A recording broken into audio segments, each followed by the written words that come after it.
dive right into it. So, would someone like to tell me where we left off last week? Last week, Feywood and rescued the Centurion guy. Yeah, we almost got fucked up, but then we didn't. We freed the professor creature. And surely that professor is some sort of elven, evil, mythical god from the forest about to kill everyone. That's fine. Well, if it is, it's not your probably problem. isn't. We he missed the probably Bear isn't. King's birthday. And That was then fucked up. at I the can't end of believe the it did. section, there was a letter for Zednius saying, That's right, yeah. "Yo, we gotta go to Ravinium." Oh, and also before that, we figured out that Castle Romulus is being sacrificed by the other castles to make Castle. What is this? Fort The Romulus. Wayland This is a fort. How dare you?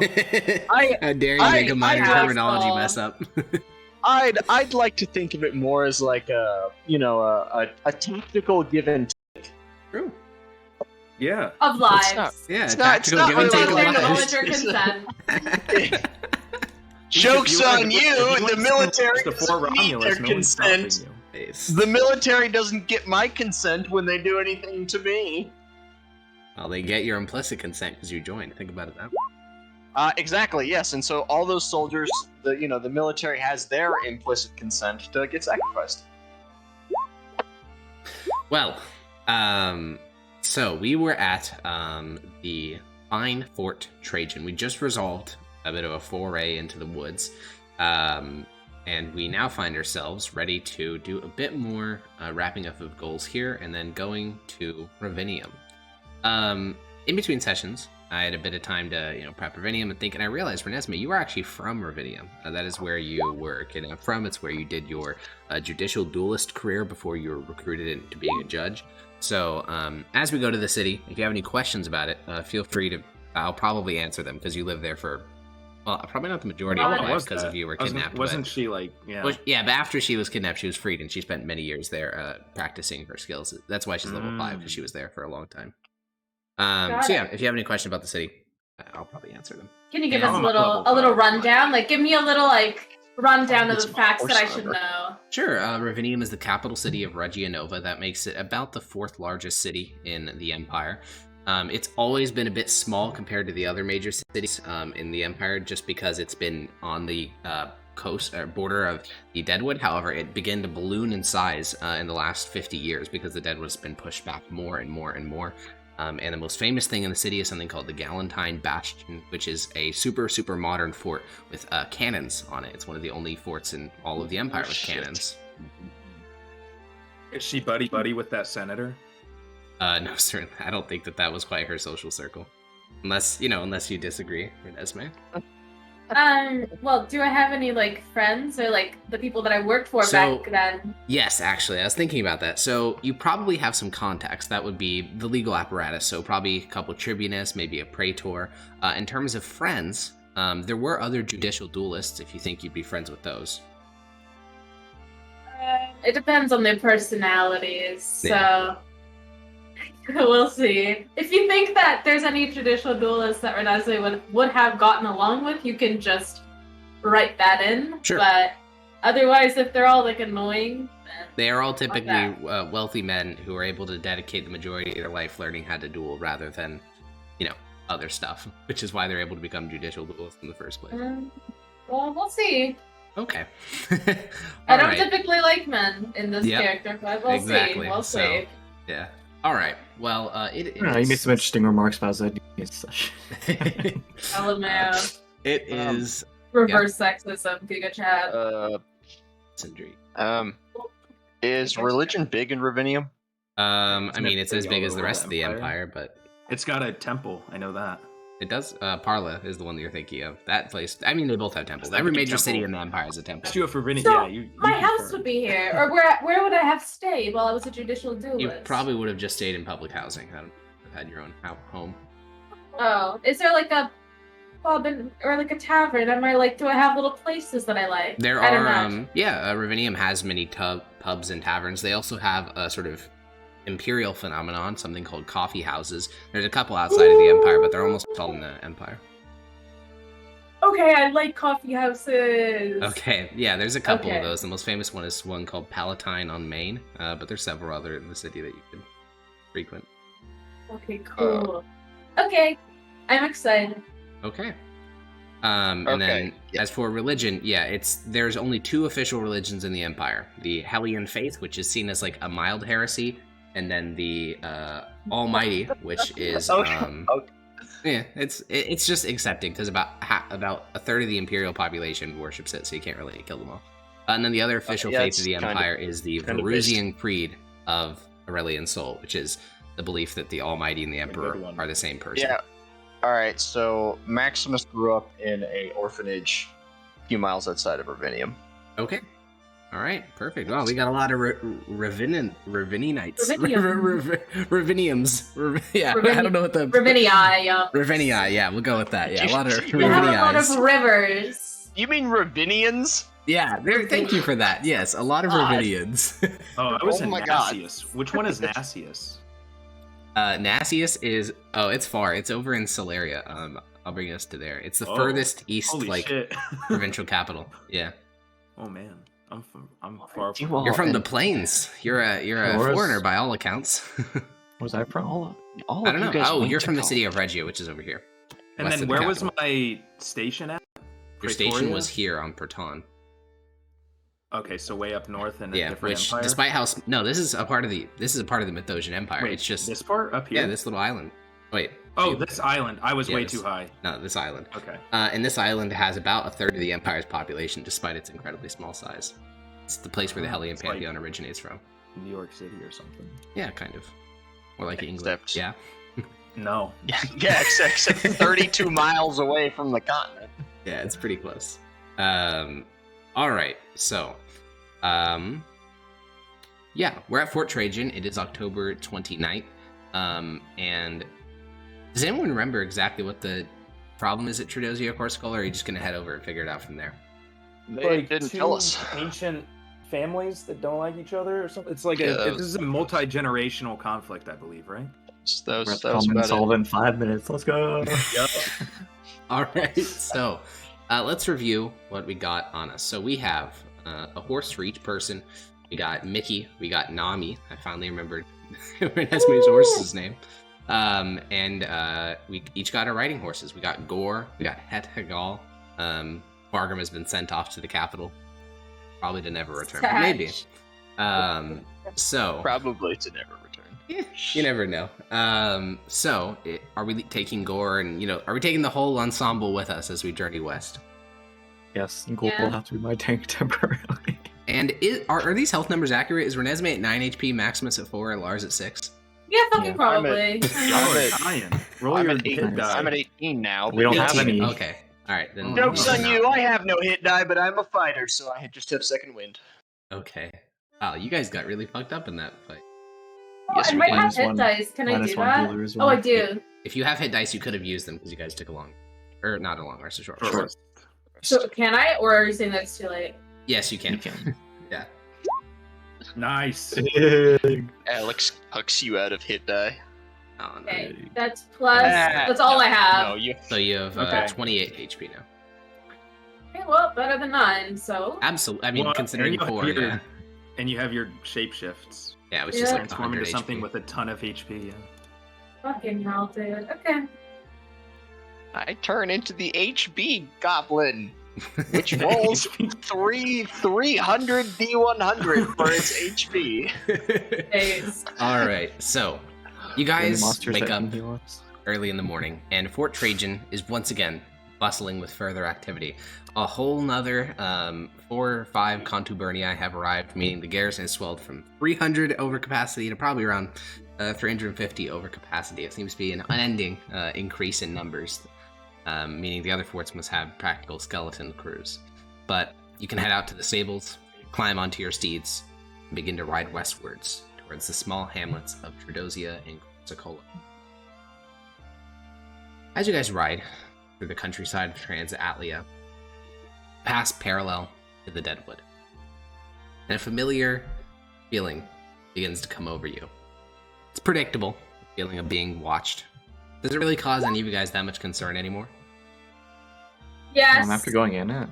Not anymore. Not really. Renesmee is perturbed because Yeah. she was kidnapped once. Okay. But the rest of the party, you just, shake it off like, yes, something's watching us, but we'll probably be fine. We do not care. You do not. We do not. I All right. care. Zenius, I would I like- assume. Oh. Yeah, no caring. Based. Unless they come up and try to talk to us. I mean, I feel like they're just gonna stay in the woods. Sure. Those times the deadwood just comes up. It's like, yeah, Those many what's times. good, guys? So, you guys continue to head eastward, and soon enough, you find a road sign. It is these which have allowed you to navigate Transalia thus far, and you see the road forks. One of them says Tredosia, the other one says Corsicola, to the towns you're headed to first. I think now is a good time to stop the gang, and I'm gonna turn around and just be like, all right, y'all. Our past judiciary decisions haven't really been, well, based off of a solid, legal basis. I feel like think we that handled we should. Julius just quite well. And the others in the past city, sure, the first one didn't go so well, and we took a horse that we maybe shouldn't have been able to. But besides that, I I pet feel like Nani. we've done a great job since then. Now that Fargrim's gone, that can't bully us into doing something absurd. Yes, that is actually a good point. But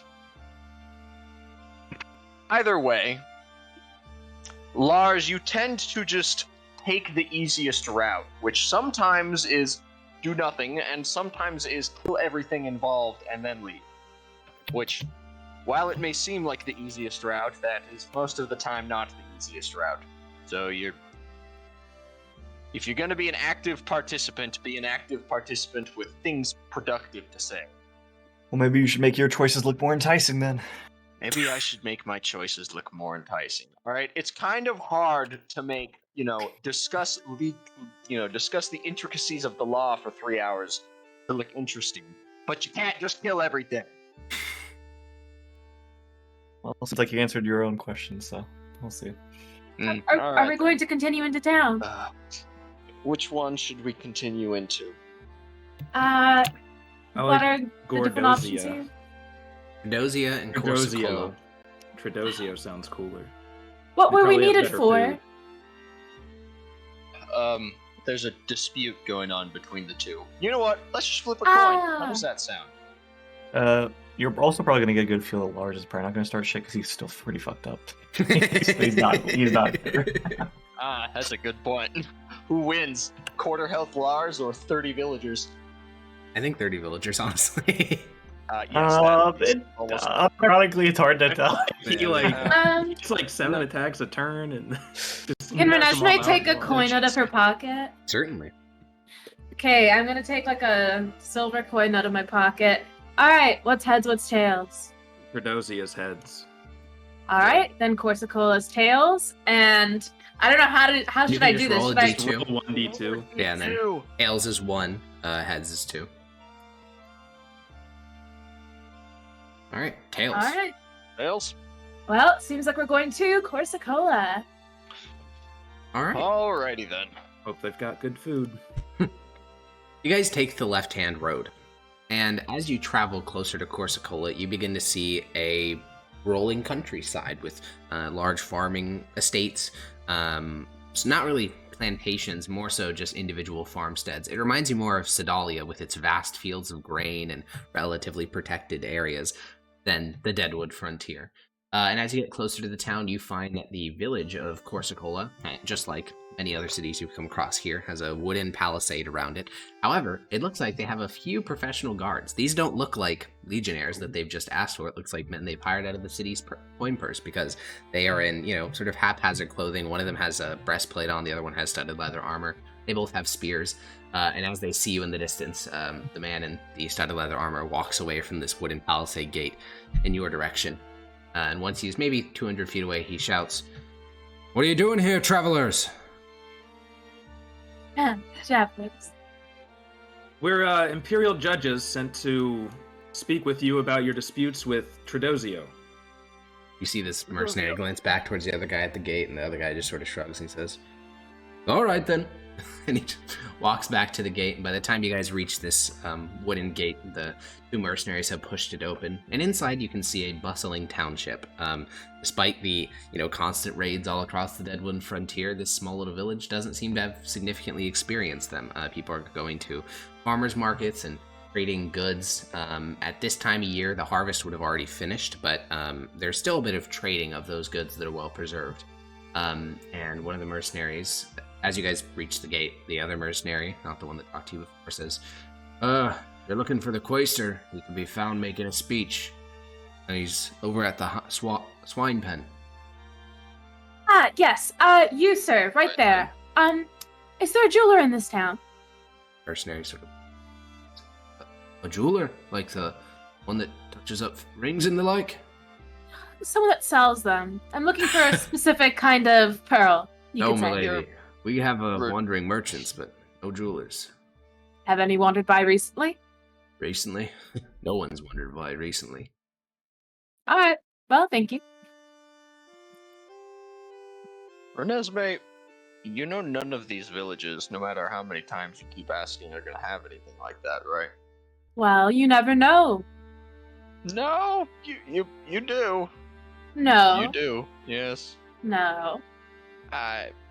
Yeah. If I had wandered into the first village we strode upon, I wouldn't have thought that I'd be leaving with Nami here. I pet her gently.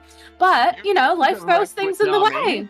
You shouldn't have left with Nami, And right? yet I did.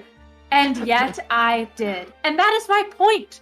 Alright? Sometimes, Maximus, we have to make the most of what life gives us, and we have to be resourceful, and that is what I am trying to do. And it does not harm anyone. Just a little double checking here and there, okay? Well, whatever floats your boat. You guys proceed within the gate, and you begin to instantly draw gazes. This is not anything new to you. Essentially, whenever you go into any of these towns, you stick out like a sore thumb.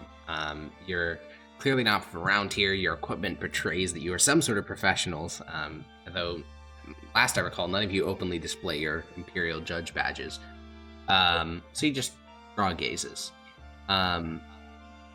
And you can see in the sort of center of the town square, beside many other cart stands and things like that set up for this farmer's market, there's a swine pen. It has 6 hogs inside, and the Quaestor is not what you expected. He is not a wealthy-looking man wearing a fine toga. He is a farmer. He even has a bit of dirt and mud on his cheeks, probably from wrangling one of the pigs into the pit. And the quote-unquote speech he's giving is instead an auction, selling off the sows within the pen to various farmers around the area.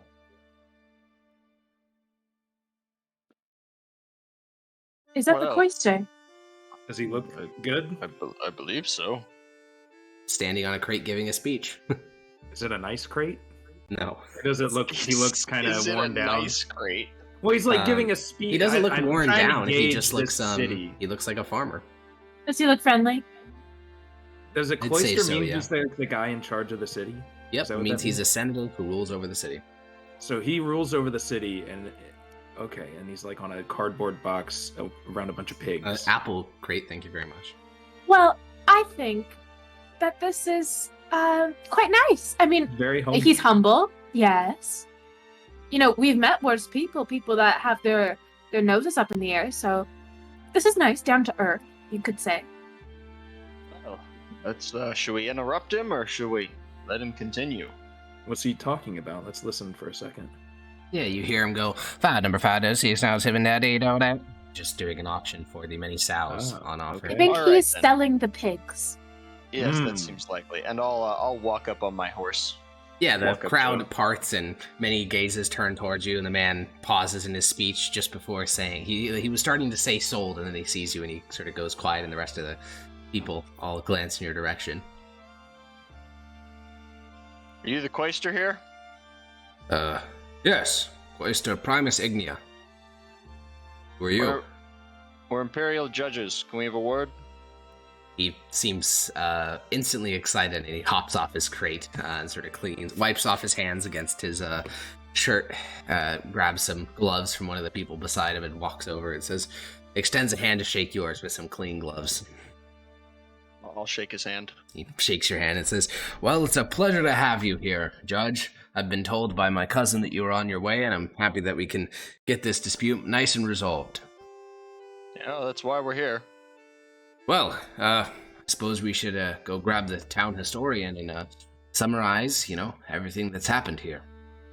Why don't we do that once we have the good delegates from, which town are we in right now? Corsicola. From Trudosia. Why don't we get them, and then you both can make your points in front of us. That should be interesting. He sighs very heavily and says, Fine. Towards one of the people in the crowd. Longinus, go fetch Quaestor Arthur.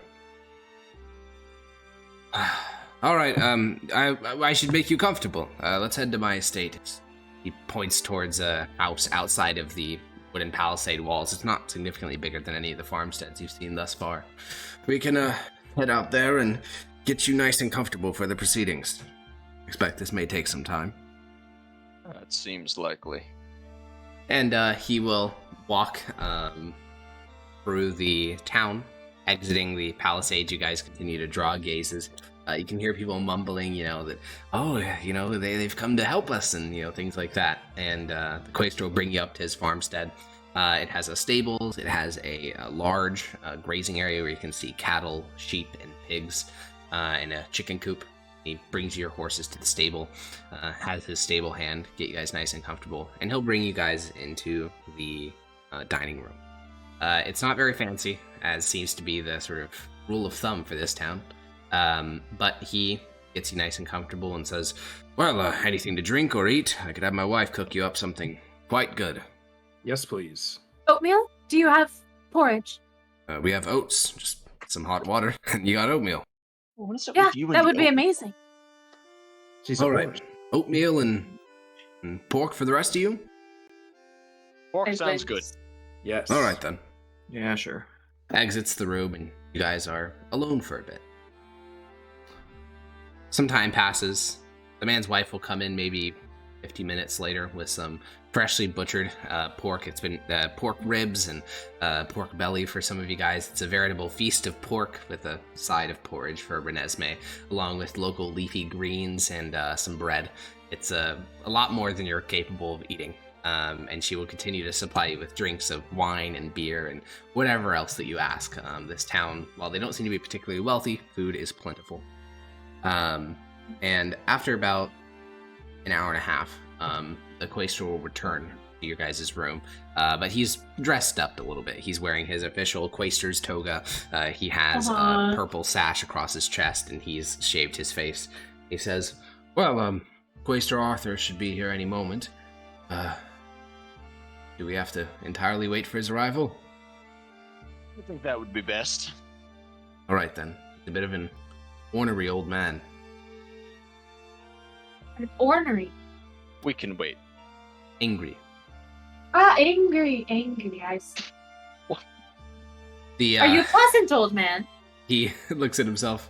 I don't think of myself as old. Are you a pleasant middle-aged man? How old is he? He looks maybe 30, in his 30s. He sort of shrugs and says, I like to think myself as pleasant enough. I think this town is interesting, though I'd rather get this whole dispute resolved with, so I can go back to the capital, get my position of aedile. Move on from enough this. with the pleasantries. Let's wait for them to get here and we'll judge this ourselves. All right, then. And he sits down in one of the chairs in the dining room. And maybe 10 minutes later, you can hear the clopping of horse hooves and look out the large church-style windows of Farmstead to see a single man arriving. He wears a purple toga, and he is actually old. He's maybe in his 50s, maybe 60s. It's actually hard to tell. A long white beard, which is very strange in Mithdosian culture. Clean-shaven faces are seen as dutiful, respectful. Even for older men, they're supposed to be clean-shaven, but he has this long, wispy white beard.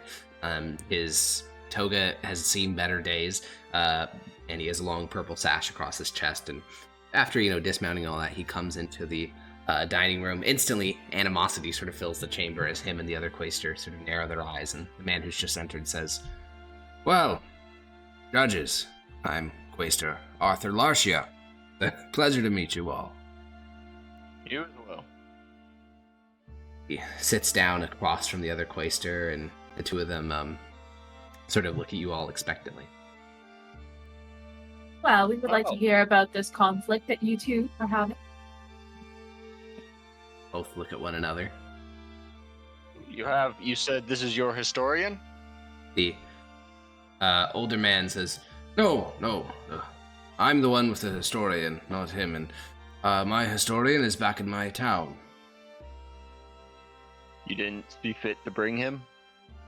Think that we were actually in the thick of things. Thought this was just a preliminary. Well, We're trying to be here for as little time as possible. Well, I suppose we'll have to make do. I can do my best to translate the arguments of my historian.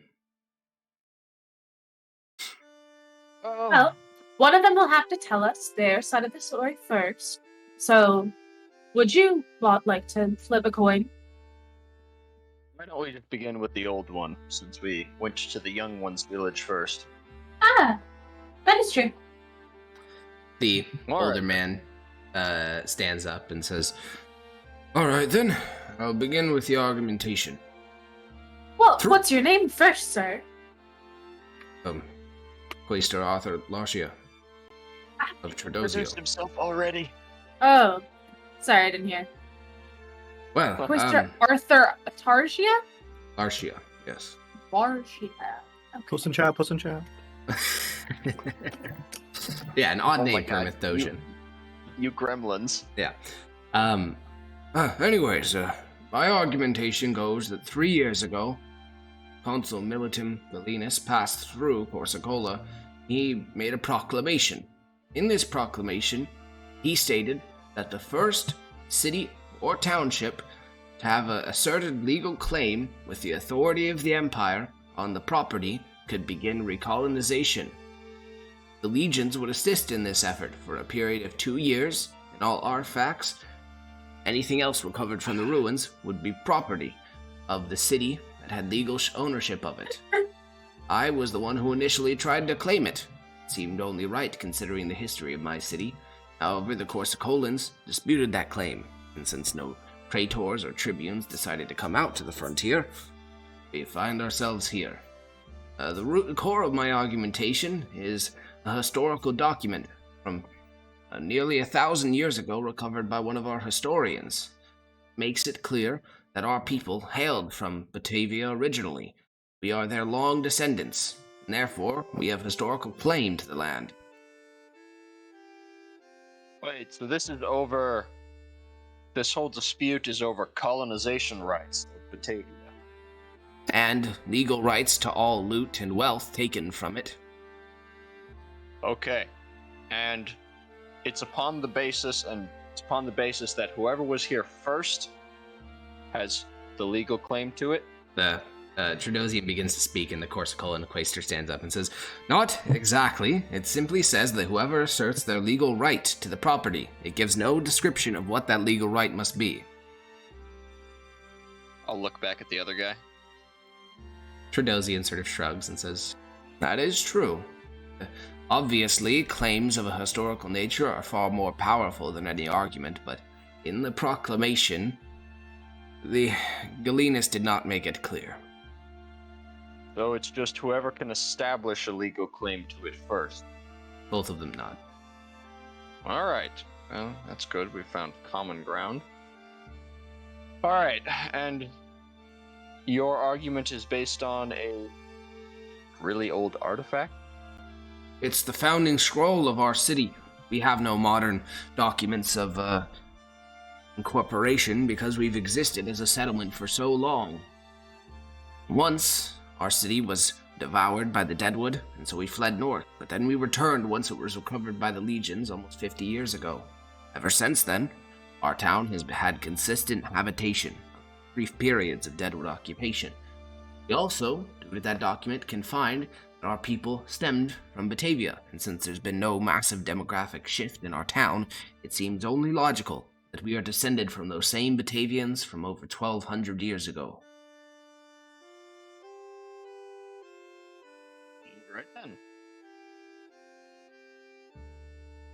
And what of your argument? The I'll look at the Corsicolan other guy. Quaestor, who is already standing, sort of remains standing, and the Trudosian sits down and he says, well, obviously, there are several merits to our claim. The first is obvious. We are hard-working farmers who would like to finally be rewarded for our service to the Emperor. We are a breadbasket of sorts, feeding forts, Aurelian, Trajan, and Celestine. We keep our place safe, protected against the forces of the Deadwood. We are all frontiersmen who came here out of the goodness of our hearts and traveled from our homes deeper in Transatlia, Sedalia, and Cisatlia, here, under the knowledge that the Deadwood would come knocking. Thus far, we've gotten no true reward from that. It seems only fair that we get it. Next, there is the cultural claim. While he claims descent of blood, we claim that the culture of our city is more similar to the Batavians than his. We hold the Almighty above everything else. We believe in the Emperor, and we believe that the old Batavians, despite their many flaws, would have also believed in such a system if they were here nowadays. I also pledge that Batavia would be made into a bastion, a fortress against the evil of the Deadwood. And then there is the matter of our incorporation documents. Unlike Trudosio, name's ancient settlement, we were only established in 1234, around 30 years ago. And it specifically states in our incorporation documents that due to the malleable nature of the Deadwood, our township borders may expand and contract based on the movement of the Deadwood. Therefore, we should expand the 6 miles to Batavia, and all of it should be included in our township.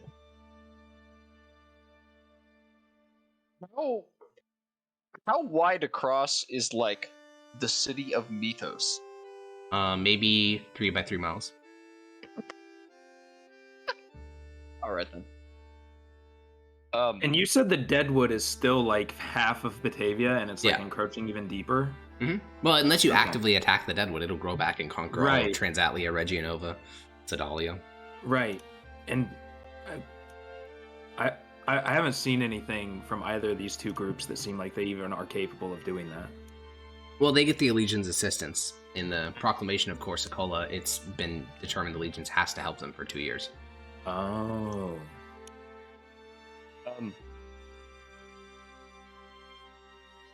Alright, is there anything else either of you wish to add? Trudosian stands and says, well, if this is not just a little preliminary and we are actually making final determinations here, I would like a brief recess to go find my town historian. I can quote the document and explain its origins. Would it be possible to see this document firsthand? Yes. Of course, we store it in our town hall. It's one of 2 sacred relics of our town's founding. Yes, I well, see. I think that's suitable. That can allow you as well, if you wish to go collect anything.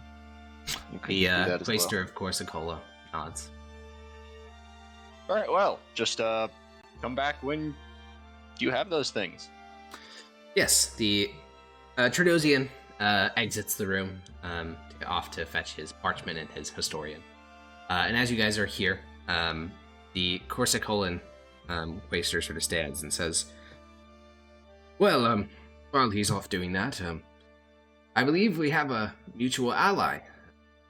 My uncle and cousin, in Clan Ignia, Proconsul Lars Ignia. You know Lars? As I said, well, yes, Not me. He is my cousin.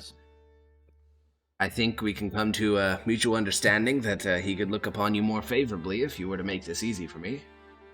Lars is just going to sigh and look over to Maximus. Do I need to be here for this, or is this something you guys can handle? We'll be alright. If you have no stake in it, I suppose you can go and do whatever you want till we're done. Sure. I won't cause any problems. He'll just, walk out of the room. Please don't. Does Quaestor that answer watches your him go. question? Well, not at all, really. I believe that Oh. your boss, my cousin, sure he'd be very Alright. happy if this dispute were resolved in my favor so I could return to the capital. If it's not Sir, are you? resolved in your... I apologize. Are you trying to bribe us? Bribe? Good favors from our boss. Bribery is would a hope. very serious accusation, my lady judge. Sir, I would hope that you would want us to rule in favor of whoever is right, Whoever has the best claim to the land, we will not be ruling in anyone's favor simply because they have better connections. Well, why don't you excuse us, Quaster? Please. Nods and Thank you. furrows his brow and exits the room. Thank you. Thank you. Maximus. Well, I personally don't think that. Maximus Titus, we will not be ruling in his favor simply because he has connections with our boss. I don't think that Corsica has any kind of fling. Well, we don't know yet. Be he cousins with our boss or no? Corsica is the one who's trying to bribe us. Yeah, and we're in Corsicola. Corsicola, that's He what I misspoke. meant. Yeah, he's a misspeaker. Yes. Yes. I don't. Yes, he tried to bribe us, and I don't think that his town has a claim. But regardless, it shouldn't even be in the cards. He shouldn't even say that. It's a disrespect. Why? How? You know, it's worth a shot. Well, it just, to me, it shows. What if you had your special pearl? Would that not entice you? Well, I look over at him and I smile. This is all I haven't seen any pearls. This is all irrelevant.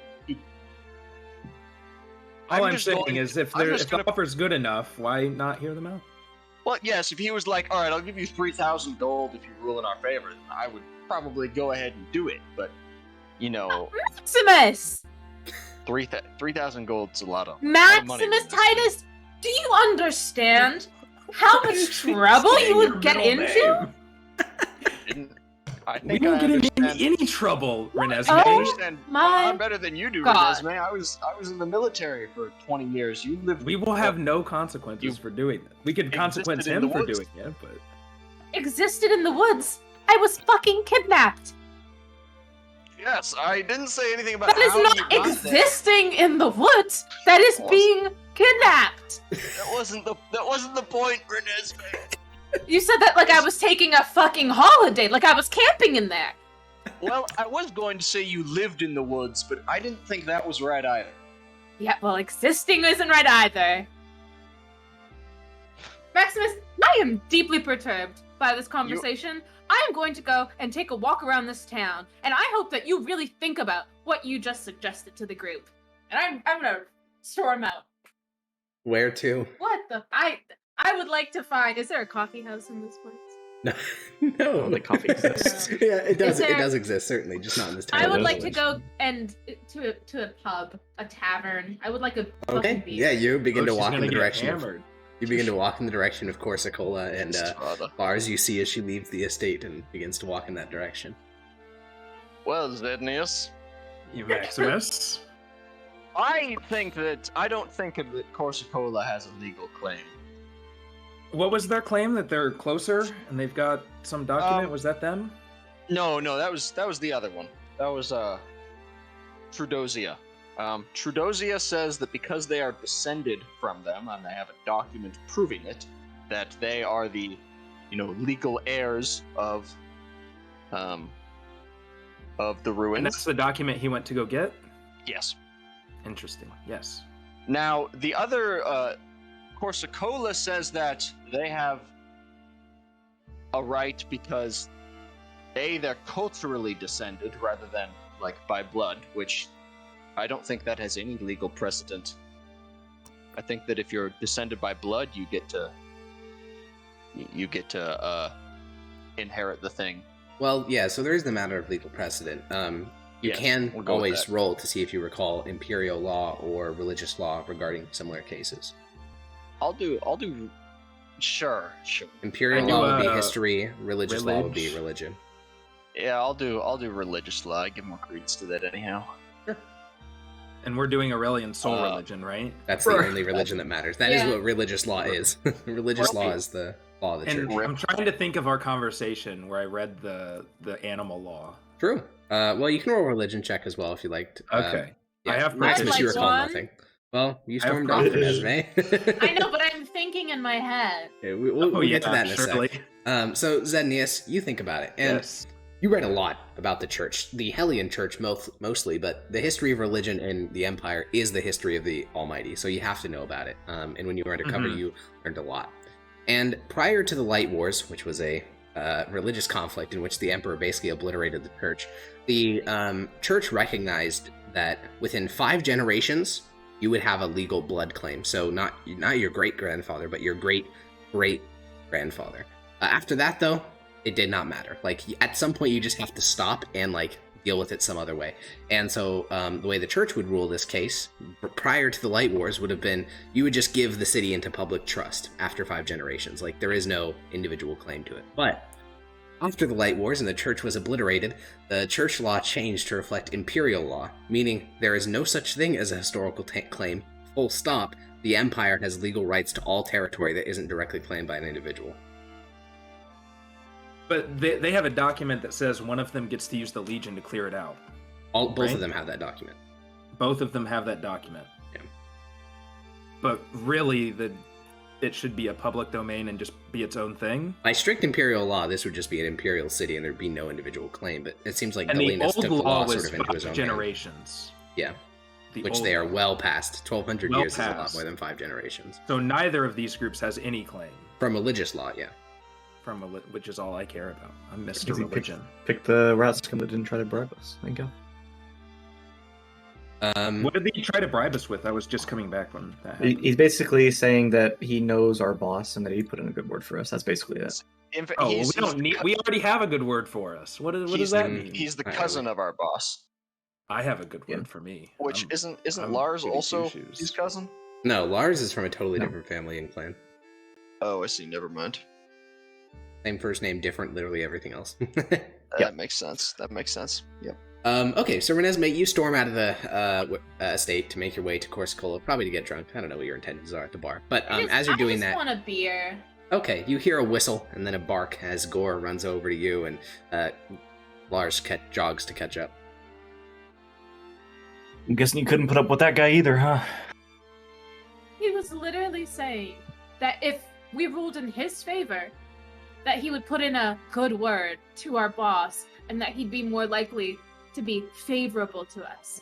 I mean, the fucking gall, thinking that we could be swayed by him putting in a good word for us. It's ridiculous. People have no honor. Yeah, I heard the beginning part of it. That's why I ended up leaving. I didn't want to punch him in the face. Ironic. Honestly, I would agree with you. He deserved to be knocked the fuck out. Didn't someone really want to rule in someone else's favor because they were going to get a horse out of it? I'm sorry, are you in this conversation? True, this is true. It's Renesmee and Lars. He's telling me that. He's telling us. Oh, yeah, true. True. No, he's just thinking about it in the back of his head, like Renesmee wasn't for religious law. I turned over my shoulder to see if I heard the wind or not. No, there was no sound. No, that fucking Maximus is not here. Thank you. Absolutely not. Well, people that use tactics like that just make me see them as weak, and I didn't want to be in there and lose my temper again. Absolutely. Oh shit. Well, I don't know if you'll be joining them back, but I'll at least join you at the bar for now. Yeah, I don't usually drink, but something about that interaction just made me crave what people describe as the cold beer phenomenon, sensation. Anger beer. I don't know, I've just heard about it. Can't say I'm familiar with it. Oh! Yes, well, I would like that. So, you guys make your way to Corsicola, and there is a bar. That's one of the only things that you will find in almost every single village in all of Mithdosica, a bar. Now, this isn't a fancy pub or tavern or inn. It's just a basic-ass bar. And due to the farmer's market being held, they have all sorts of exotic beers on tap. They have honey mead, which is ironic, like sort of redundant because it's just mead. That is what mead is. They also have ale. They have beer. They have all sorts of sort of varieties and things from tons of different villages in the region. So what are you looking for? Are you just gonna buy whatever's the cheapest and try to get hammered? I'm gonna ask them whatever the strongest is. What do we have in the strongest? Okay. Yeah, the strongest ask them here. for their most popular. Okay, yeah, their most popular would be the mead, just because it's sweet. Their most strong would probably be potato vodka, which is vile tasting, but it will get you drunk, certainly. Yeah.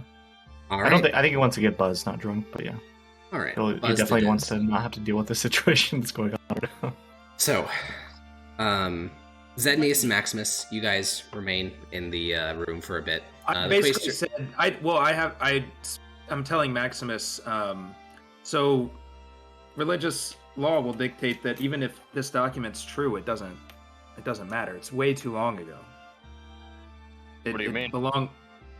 Well, after 5 generations, the city would go to all lineage claims will go to just public. They lose their claim after 5 generations. Really, it's the Empire's city. So neither has a claim. So it's either we choose or we let God choose. That's my opinion. Well, something makes me think that Aurelian Stoll isn't going to divinely intervene in this small legal battle. So I Wow, think it's you don't believe in the Great Flame? Oh my goodness, I didn't expect that from you, Maximus. Of course That's I do. exactly what Aurelian Soul would do. I was raised in an orphanage, a religious orphanage. And Don't insult me like that. you're insulting the Great One. Oh, I'm insulting the Great One by assuming that he is slightly too busy with the multitude of other larger problems that he's not going to divinely intervene here and now in these 2 small villages. What You know, happens is legal what's dispute. just. That's what it is. Yes, but someone has to Whoever- decide that, okay? And if we let them settle it among themselves, it's whoever comes out on top. That'll be the one that was chosen. It's not going to be settled amongst themselves. I know, so we can choose, or they Yes, fight and kill each yes, other, and the winner gets Yes, it. that is where I was trying to get as well. We are going to be the ones choosing. I personally think that Trudosia should get it just because the quaestor of Because you liked him this- more. no, because the guy here tried to push the outrageous claim that because his village is allowed to expand, he can expand the village 6 miles to encompass Batavia. And that has just as much right as Trudosia being 400 generations ago, in my eyes. Oh, I just really don't like that argument. Oh, And you just because- it's spite driven. Yes, that argument is fucking stupid. Like, that's not even like a plausible argument one could give. Mythos is only 3 miles wide. You think this village can just become 6 miles wide? It's all of a sudden? I don't see why not. You good, Chad? That's stupid, Sednius. That's stupid that you don't see why. Well, The largest city it's in just- the world is only 3 miles wide, and this village can just expand to be 6 miles wide just because they want the digging rights to a city. It's just as valid as the other claim. I don't see No. the issue. No, it isn't. I mean, it not. is. In the eyes of the Almighty, it absolutely is. Well, Well, I suppose. as you guys debate the nuances of religious law and wait for the Almighty's intervention in this small legal matter, Renesmee, sitting at this bar, drinking with Lars, most of the people, no one's near you at this bar. They keep the 2 seats on either side and a couple of the tables behind you well and clearly open. You recall historical ownership and imperial law. You don't know much about it. You worked as a judicial duelist. That means you stabbed people. You didn't spend much time reading law, but you did take a couple of legal I classes. like to read. Yeah, you read some books and you took a couple of easy intro-level legal courses at the Symposium of Ravinium. And you recall, during the reign of Aurelian Domitus Sol, the first emperor, he abolished all legal claim to historical ownership. Basically, it had the argument, to just sort of quote from the imperial law, when it is viewed that the property of a private citizen of the empire or territory held in the common trust of the people can be used for a new and superior purpose, then it is allowed for lawful presiding authorities to seize that land and redistribute. This can be appealed and brought to a higher court to avoid arbitrariness, but the common good of the empire overrides the individual rights of any group. Decrees made directly by the emperor and his immediate representatives are not subject to review by a higher court. Meaning that emperors and any legal official can seize any property at any time. There is no limitation on this, and if it's the emperor or one of his direct representatives, there is no appealing process. So, in cases like this, what is technically arbitrary, just picking a side, is the legal way to solve it. Like, that is what you're supposed to do. She's trying to make it seem like she doesn't want us. Oh. I see. Sorry. Yeah, that's fine. Moo came in. Can I have that section Yeah, sure. copy and pasted? I was writing some notes, but I don't think I'll be able to. Yeah, there you go. Oh, I think the gist of it is Thank it's you. just arbitrary on what. Literally whatever we arbitrarily Yeah. decide. If it's for the So, common good of the Empire, you can do whatever you want. So who do we think would rule it better, Maximus?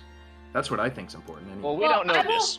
I We're will still restate discussing the that- intricacies of whether or not our god is going to intervene. and I think we got to the point where we didn't think he was, so it's whoever we chose. Yes, and look at that. I arbitrarily chose. How Based- convenient. Asking you. Maximus, Well, yeah, Renesmee. So- you're not here. Well, neither Once is Zenya's, again, yeah. I hear the wind. Yeah, that wasn't even. I Yeah, wasn't that was even Yogi. on your conversation. Yogi baited that was him. Me, that was me and Zetnius. I was a certified yogi All bait. right, all right. I am going to sip my beer, and I'm going to be like, Lars, I recall I was judicial duelist for quite a few years. As far as empirical law goes, I believe that I recall in some of my legal introduction courses, though they're far and few between, that. And I just explained. I would not like to paraphrase that's this. fine. Everyone Yeah. heard what I heard. You basically just say that, yeah, it's essentially arbitrary, and as long as it's for the common good, you can do whatever you want. So I'm not sure that either of these towns have a true claim. At least in the scope of empirical law. Can I just do a religion check just in case I would know that too, even though I've already heard it? Sure. Oh, Wow. beast. Okay, yeah, your time visiting temples in Irvinium paid off because you know that after the Light Wars, basically the imperial law superseded religious law in this instance. Yeah, but also I grew up in the religious. Oh yeah, true, yeah. So yeah, imperial law here is the only law that matters. Well, the Empirical religious law, law- so not the religious law. Because religious law just says whatever the imperial law says is correct. Ah, I see. Well, I explained everything that I remembered to Lars as well. I'm just dono-walling at him with my You're knowledge. just talking in his Lars direction. really cares. Yeah, Lars, do you care I'm about feeling any of the this? buzz of the mead. You know, I'm just going off about like, oh, and in this book I read, and also I recall from this textbook, blah, blah, blah, blah. He's got as he's drinking. This is probably the most chatty that Renesmee has been so far. Yeah, just people talking at him. Yep. You already know my opinion on it. The guy who we stormed out from is already against my vote. I'd rather vote for the other guy if it means it's down to us. I take a sip of my beer, and I have a nice, thick mustache with that like creme on Foam, top, yeah. and I say, "Agreed. Fuck that guy. Whatever rules against him, I'm happy with." Lars will just kind of like chuckle and be like, "You got a little something Where? on your above your lip." I lick half of it off. Oh my. Did I get it? Yeah, most of it. All right, good. So, do you guys return to the estate armed with this intense, powerful opinion and new knowledge, or do you continue to spend Can time here? Maximus and I come to it?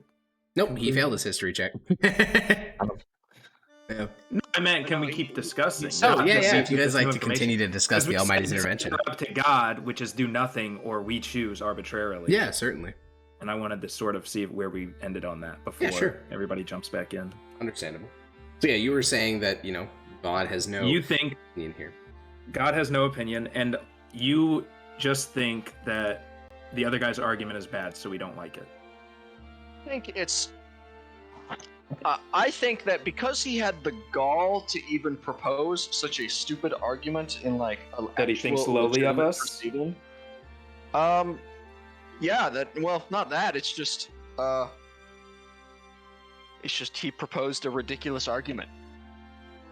Like, How was he it's- able to acquire the use of Legion without a better argument than that? What do you mean? Well, not anyone can get that document, right? That says they can use the Legion to take out the Deadwood. So they both got that, you know, Right, or and I'm asking if they have to make an argument for that. No, Because that that was argument. Okay, That's why we're here. We're now the ones. so they having both to listen requested to it. these- Okay, Well, it's not they both. I'm not sure if they both requested it, but yes, they both have it. Arguments weren't heard about whether or not they should get it. At least I don't think so. and we just. I'm just saying the religious law Corsicola is says the that. one we don't like. Yes. That's right, Alex, right? That guy tried to pull rank on you. Yeah, okay. Yeah, we don't like him for a multitude of reasons. Okay. Yeah, And then he did try and bribe us, which I think is a bit insulting. Maybe if the offer was higher, I'd disagree, but it wasn't that much. That's also a good point now that let's not mention that to Renesmee when she gets back, though, shall we? So yes, I would like to rule in favor of Trudosia. That's just my... I suppose that's fine. If we're not going to get anything out of it either way, might as well just go with the more righteous fellow. So you guys have no concern with angering your superior? I don't think that he can. He said he'll put in a good word for us. So if we don't side with him, he's gonna put in a bad word for us? Sure. Can I see the rep? Who is? So that would be the religion one? Yeah, the Department of Faith you are entirely neutral with right now. You've done nothing for or against them. Well, we're gonna donate these statues. We'd be well off in the Department of Religion if we ruled in favor of empirical law, since the religious law says whatever the empirical law is right? If you believe that the church only upholds the law as written and has no personal bias, then yes. If this guy actually has a say and he has influence, then every institution probably has something like that that's a little bit corrupted. And he's a member of Clan Ignia, which ruled the Department of Faith and have since its founding. What department would I be closest to?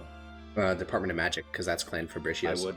Okay. So then I don't necessarily care as much about the Department of Faith. Sure, but it makes your life easier and it's your direct superior.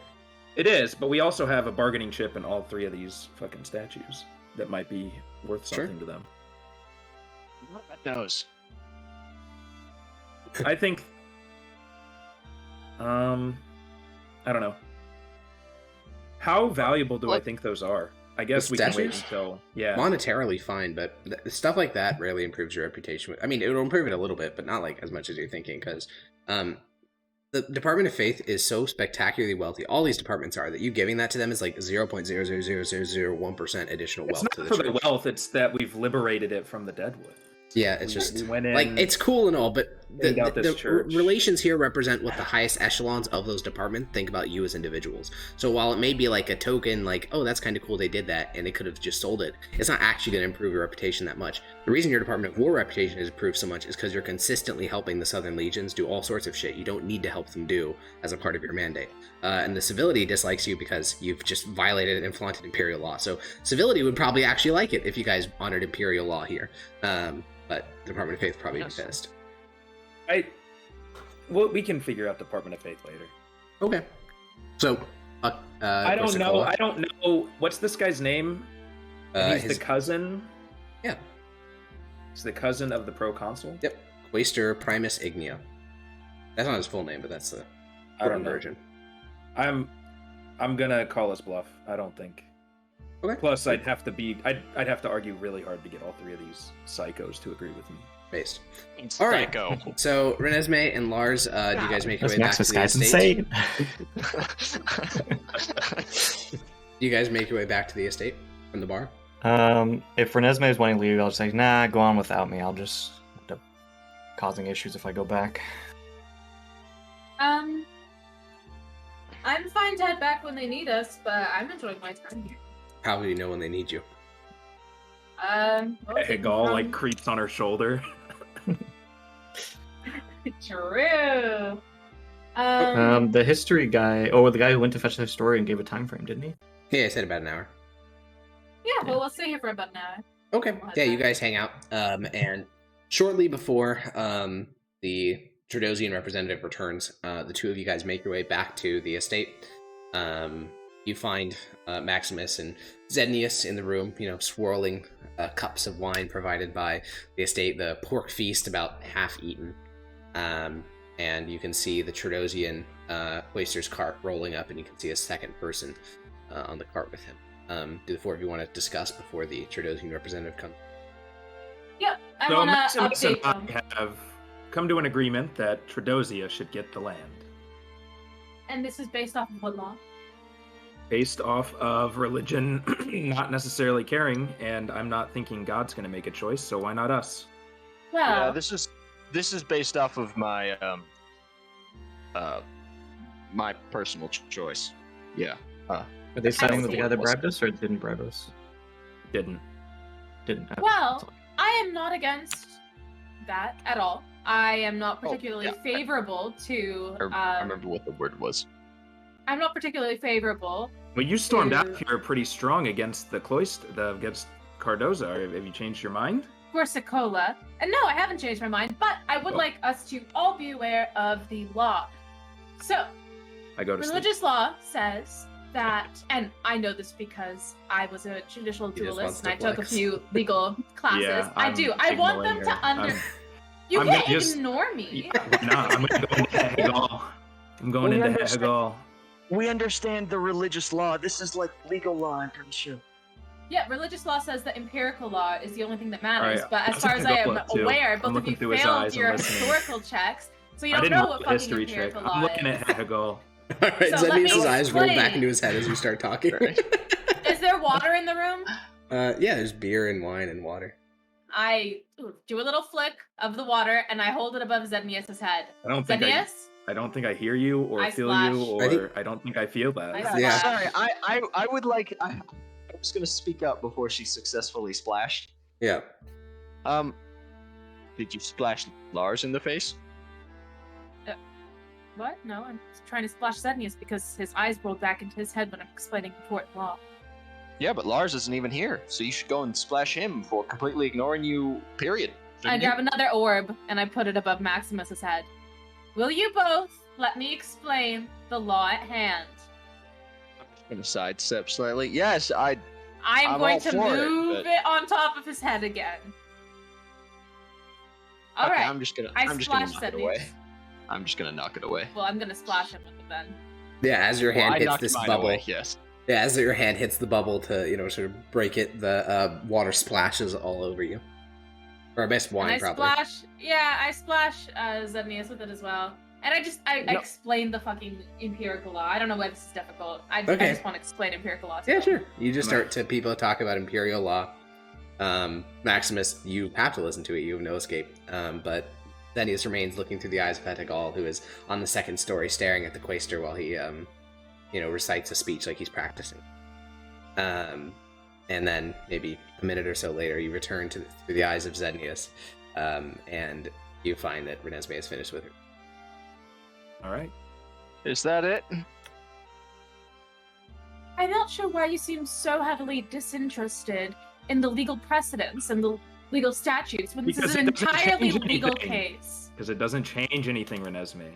If there was a law written that said that we had to vote in favor of one of these places, that wouldn't change anything? Wouldn't it be fundamental You to weren't going understand to the vote written for the statute? cloister whether the law said so or not. Don't lie to us. You can't tell me that I would or would not do that. Okay.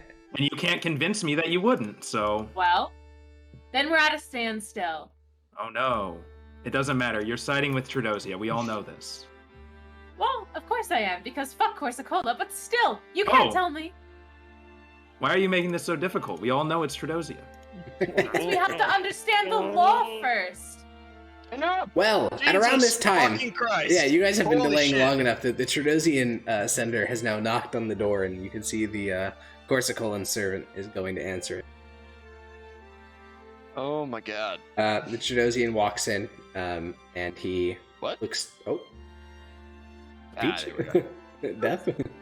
No, my Discord just crashed. Okay. Oh no. Yeah, the Trudosian representative walks into the room, sees, Maximus drenched in wine, and Zednius similar drenched in alcohol. And he looks at the three of you and says, is now a good time? Wait, was it wine or water? I thought she used control It's water, ship like- water. Oh, Whatever. Five more it can minutes. be wine either. It doesn't matter. The Trudosian sort of steps out of the room a few steps backward, and him and his historian go back out into the hall. Thank you. Renesmee, Yes? if I'm to understand what you just said, we just get to choose. Not off of any... Because there is no legal precedent, we get to arbitrarily choose, and then that is the legal precedent. Am I Well- correct? Not necessarily. Empirical law Yeah, says that... Yes or no? No. Okay. Where did I go wrong? Empirical law says that. Imperial, Renesmee. Sorry. Is it imperial or empirical? It is imperial, yeah. Imperial. Imperial law says that we, when it is viewed that the property of a private citizen of the empire or territory held in the common trust of the people can be used for a new and superior purpose, then it is allowed for lawful presiding authorities to seize that land and redistribute. If you believe, All right, let's. Oh yeah, is that what you're about to say? Do we believe that this is private citizen territory held in the common trust? At the current moment, we're not sure who this land presides to, but we are able to. The Empire, right? We're able to reabsorb it as the Empire's land. We don't have to rule in favor of either of these townships unless we believe that it was in the common good. Well, But that would violate the proclamation of Corsicola. Yeah. Would it? The common good would be one of these two taking over the Batavia to clear out the dead. We can establish that we need to make a decision for the common good so that it can be cleared out, right? So therefore, we are lawful in seizing the land to distribute it to one of these two places. Is that fair? Is that what it's saying? Someone interrupted. That's how I understand. Me too. So No, but someone interrupted Harkon. What I was going to say is there's 2 relevant laws and 1 relevant proclamation. So the default law is what you said. The default law, the default imperial law says yes, you could just give it to the Empire, say fuck both these bozos, and it is what it is. However, Consul Militum Gallienus, which is one of the highest ranking people in the whole Empire, 3 years ago, decided that this would not be in the common trust of the Empire, and it would be given to any organization, city, or township that could assert legal claim on it. So, I mean, technically, you could just say that proclamation is no longer valid, but it would be overriding, one of the 10 highest ranking people in the Empire. I see. Okay. Yeah, well then I agree with giving it to Chidori. So, Then we say that they just have the better claim then? I think that it would be... Yes, they are more likely to take over. Because did the old man look richer at all? Neither of these look groups poor. did. well, now if we're coming at this from a common good perspective, we should look at each town's ability to actually. True. That is true. Corsicola has guards already. They've got a military. They've got strong men and women. I've looked. Well, Perhaps we should take a stroll into Trudosia to see how they're faring. Well, we don't have to do that. We have both of the townships here. We can or both of the quaestors here. We can just have them, elaborate on their various conquesting abilities. Well, what good is that? I mean, couldn't he just say that his town is faring significantly better than it actually is? I'm a fan of laying hands. But then the guy here in Corsica will say, no, you're lying. Understood. So if there's any kind of dispute about how well Trudosia is doing, then we will go. Yeah, sure. I'm Sure. okay with that. Yeah, no, that... Wait, but the legions are going to be helping him anyway, so it's irrelevant. So are we Because coming the around legions to are just gonna be Corsicola doing the now? groundwork. Huh? Are we coming around to Corsicola, or is there more discussion we need to have? I mean, legally, we just get to choose. Because if we don't choose, it's not going to be Bad, yeah. decided either way, right? So, Renesmee, you know more about it. Legally, we can just arbitrarily choose. There's no legal precedent for either of their claims. But it's not necessarily arbitrary. I mean, we have the right to, but it the can be letter of the arbitrary. law says that we should do it by what's best for the Empire, correct?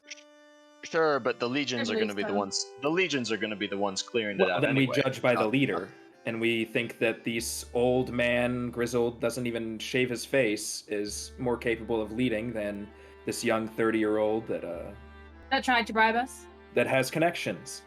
That tried to bribe us. That is an excellent point, Sylvius. An excellent point indeed.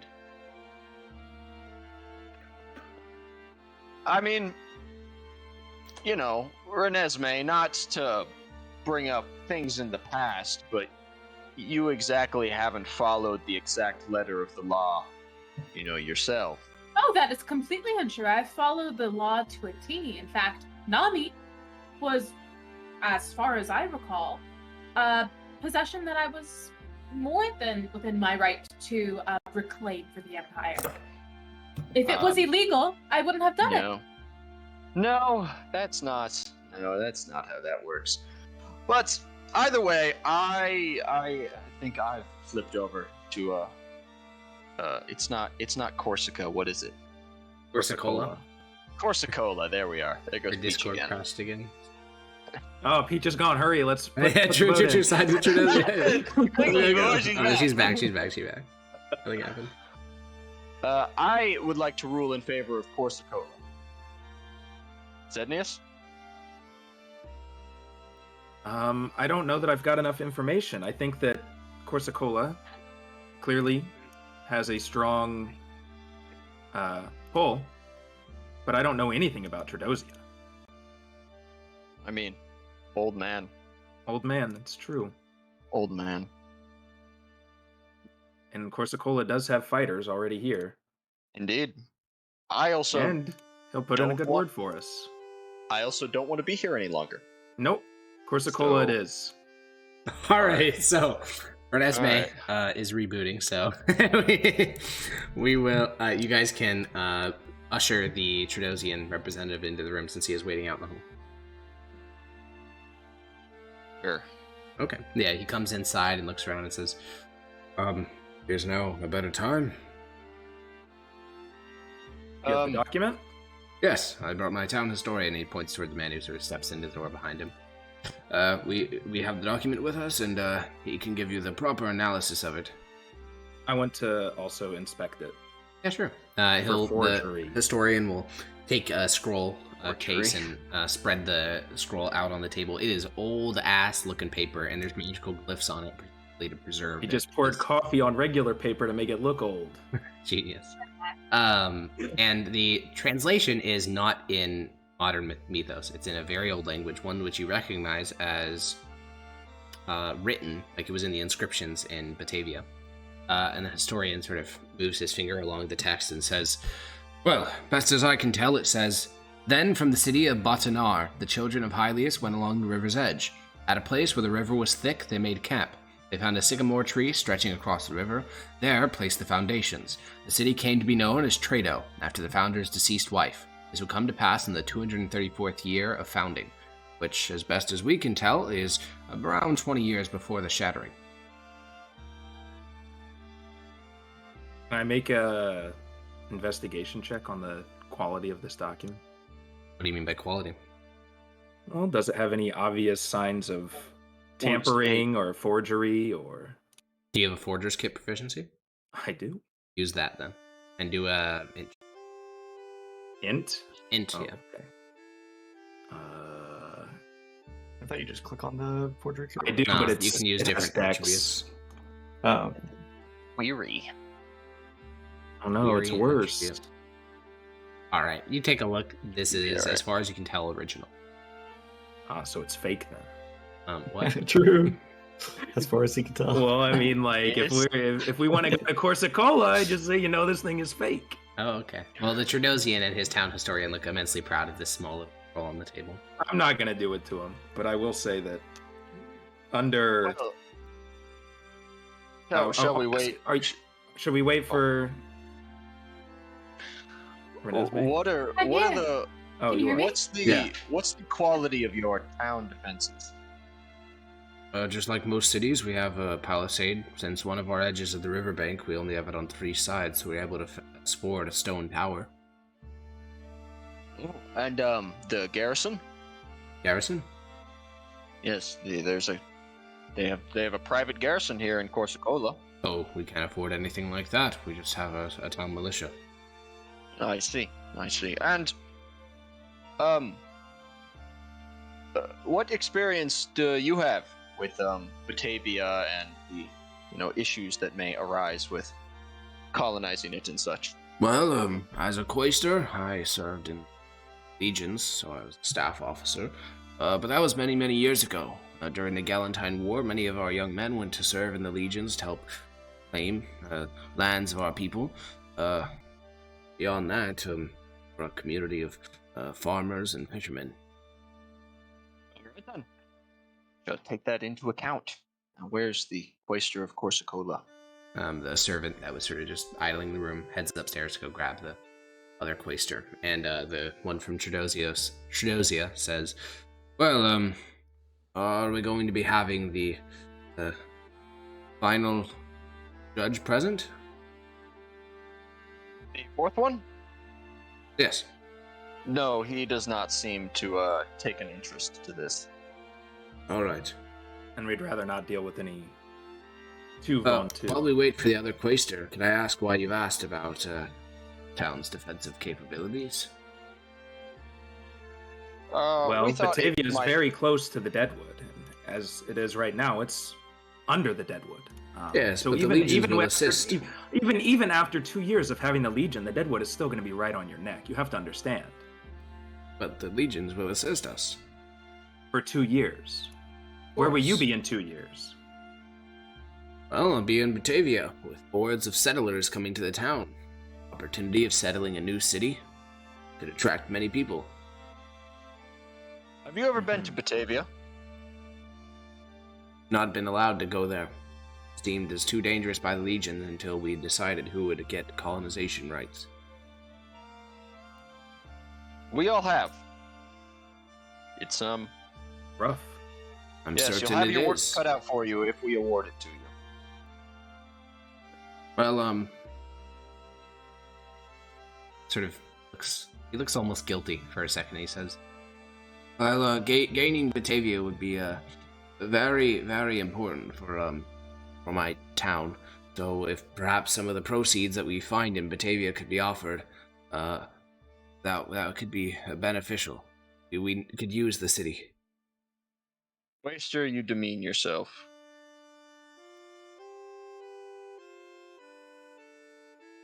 Alright then. He sits down, and a little bit later, the Waster from Corsicola enters into the room. He sits down as well and sort of wrinkles his nose when he smells the alcohol drifting off from the two of you, but doesn't say anything. And the two of them sit down, dutifully sort of Wait, I looking came at the back? judges. Did you? No, That's what I mentioned earlier. Okay, That's, yeah, sure. That's all the whole spell. Yeah, if you want to be there for the final meeting, yeah, you can come in around now and sit down with the rest of your fellow judges. I guess. Okay, so you're eased down into a chair. Gore sits down beside you. Two Quaestors, 8. Alright. I'll look at the Quaestor of Corsicola. And what experience do you have in the difficulties that may come with running a settling city in the ruins of Batavia? Well, I was in the Legions, of course, for the first 4 years of my Imperial service. I have experience fighting campaigns, more recent ones than this time of year. And, well, as you can see, I'm quite capable of defending my own town. Due to the wealth of Clan Ignia, I'm sure that they'd be more than happy to assist me in the initial colonization phase of Batavia. And what of actually running a functioning city? Well, Quaestor here definitely has you beat when it comes to experience such as that. of course, but after Batavia is acquired, I'll be returning to the capital for reassignment. There will be another member of Clan Ignia sent out here for management, and I'm sure they'd send someone capable, perhaps a Tribunus or Praetor.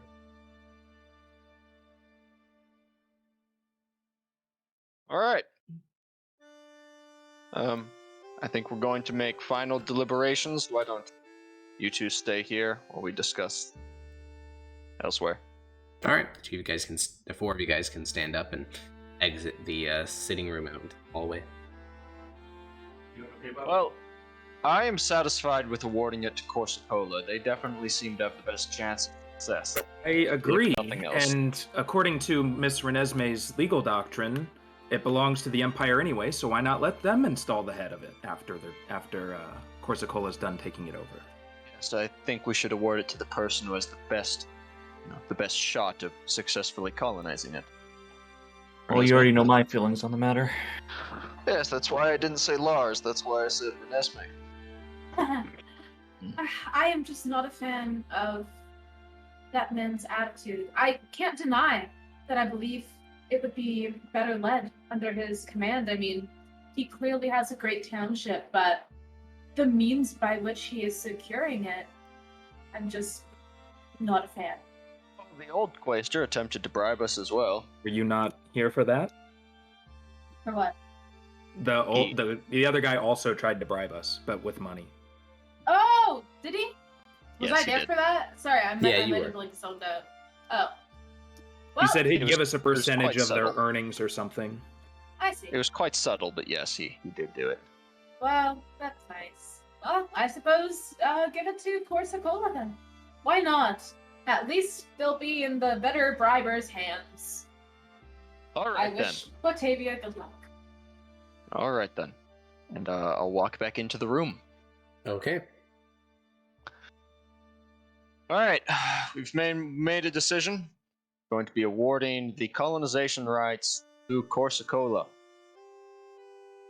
Can Renesmee immediately step in and explain why legally the descent of blood argument no longer works because of the Yeah, five you can start generations, explaining etc.? that. The Quaestor of Corsicola looks pleased and will exit the room. I mean, decisions have been made, so he's satisfied. He doesn't really care anymore. The Quaestor Okay. of Tredosia looks pretty crestfallen, and you can explain it. He'll just sort of limply I'll nod. also along with explain what that you're the saying. document doesn't mean jack shit. How do you phrase that? Because I think he'll listen to I'm- Renesmee's thing, but I think he strongly disagrees with what you just said. I'm According just to religious law, which isn't even a factor here, you give up your gonna- birthright after 5 generations. He's stand- Zednius, I feel as if he's accepted the decision. Well, I just want him No to need. understand. No yeah, need to push it I think the further. Quaestor Nice stands smile. up and A points little towards you and mischievously. says, "That, can't believe I'm saying this, is horse manure. My ancestors are from that city, and while you can claim all the I legal believe you, defenses I you want to believe hide you. behind it, we have blood in our veins from that city." So I believe you. unfortunately, that we are here judicially to rule in favor of the laws that exist. If we don't, we are on the line as well. I wish that law gave us the ability to hand you this land, but unfortunately it does not. He just While waves she's his doing hand this, and I give exits the the room. cloister a look. Yeah, he just leaves I the give room. The good cloister, the one we like, the one I Cloister, like yeah. anyway. Well, yeah, both of them are out of the room now. The Corsicolan one left the second you guys gave your Oh, decision. okay. The other one left as well. All right. Shall we go? I Yes? suppose so. All right then. Off we go then. All right. You guys will be gaining 2 opinion with the Department of Fate. Based. Very nice. Yeah, he was not lying. No, I was. You I was guys would have kind of afraid lost of that. 3 opinion if you had decided against. Ooh, Good thing you 3 didn't. would have been Holy rough. shit. Yeah, it would have taken a while to recover. We what? I'm We would sure have there's. lost 3 opinion if we chose against him. Oh, I'm sure Jesus there are no fucking possible Christ. downsides to us ruling not in the old guy's favor. True. 0 possible down. Well, we were gonna have to bite the He bullet doesn't on have a one of them. military, just wipe him out. Based. Okay, we couldn't have done that either. Kill an think entire town you of all- Imperial citizens. I think you all I was underestimate the strength of like 80 villagers. Just burn all their arrows and then I'll just True. hover kill them. All right, so you guys are at Uh, Corsicola, and you are on your way. You're on your way to Ravinium, right? Or are you going to go report to the Centurion at Fort Trajan you've completed the... yeah, I would- that's where I'm heading. You want to go to Fort Trajan? Yes, I think it would be good to rest up there before we head off to Ravinium. We're going to be making most of the trek along the border of the Deadwood anyway. Good to Oh. get strength. Are while you talking we're doing about a it. week of rest? Because you are needed in Ravinium before then. We need to get to Ravinium. We can rest in Ravinium. I'm sure it'll be safe there. And on the way to Ravinium as well. Listen, I'm sure the gods, Aurelian Sol, would not throw major conflicts at us. Not while we are all so low in HP and I have all of my spell mana just completely depleted. Oh. Surely the gods would not do this to us. No, I would. How long will it take to get I to hope they Ravinium? don't. Ravinium from your current location, I believe it's a better part of a day, but I will go... Really? maybe 1 2 day? days. I thought you said it was like 3 days. I don't know. I need to measure it. I know how quickly you move on horseback, so... Oh, no, yeah. Yeah, that's like 2 days. You already spent a Is it day. like a day and a traveling. half? Yeah, it's like a day and a half, but you already spent the better part of this day traveling to Corsicola. How about we spend as much time as we can in Fort Trajan, and then we'll leave for Ravinium on the day of, or on whenever Well, we have I would rather to get to there on time. Ravinium sooner because Yes. they may actually heal us there. And why would we be going the opposite way of where we're intended to head? Oh, Fort Trajan's all the way back there. Yeah. He thought I Fort forgot- Celestine was Fort Trajan, little W. I forgot that it was that way. Well, we could stop by Fort Celestine, Fort Romulus, and whatever more other forts Stop we by let's need. Fort Romulus. Let's Yes. not stop by Fort That's- Romulus. That's probably a bad idea. Yeah. Well, oh right, we I- probably don't want to stop by Fort Romulus. I have some business that's... Well, basically, I'm waiting for a letter to arrive at Fort Trajan. I would like to wait for that as long as possible there. Well, but Ravinium needs us. You can grab your Well, letter yes, at any time.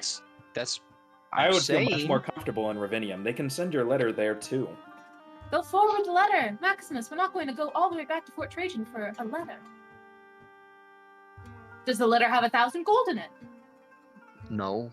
it Well, does not. then it can wait. Who's Well, this we there? need to go back to Hey, Ma- Fort Trajan anyway to inform the command there that we are we will going to send a Ravinium. letter. No, we will tell them.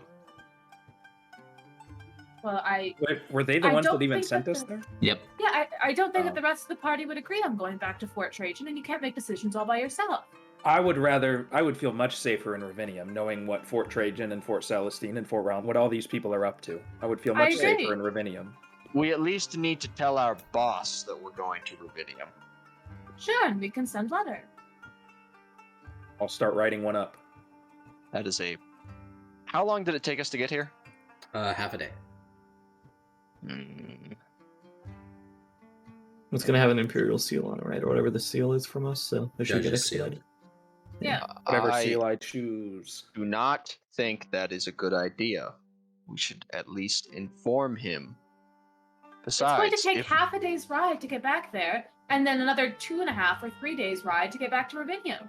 Why And would then we we go might be caught backwards? right in the middle of what's going on down at Fort Romulus. we go Exactly. back to Fort Trajan.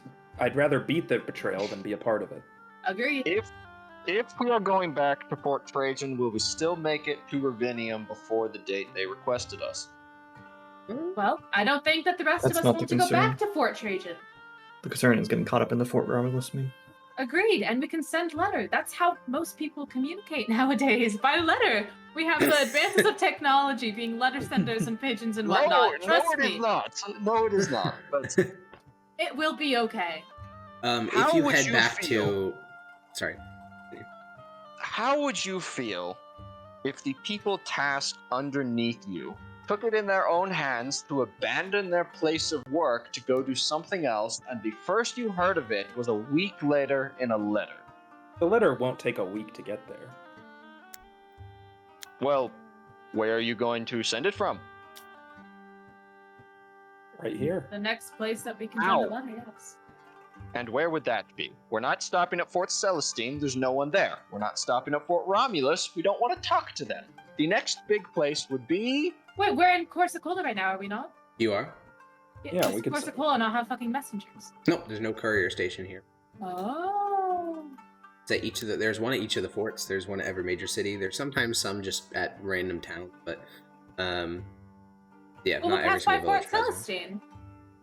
No one there. I think it comes down to whether or not you All think at this, Fort Trajan. whether or not you think this guy at Fort Trajan will try to stop us from going to Ravinium. Because if that's the case, then we may as well not bother. Well, I think that we should bring it down to a vote. I vote Ravinium. I vote Ravinium. Your argument is based upon the assumption we can send a letter. The next place to send a letter is Ravinium.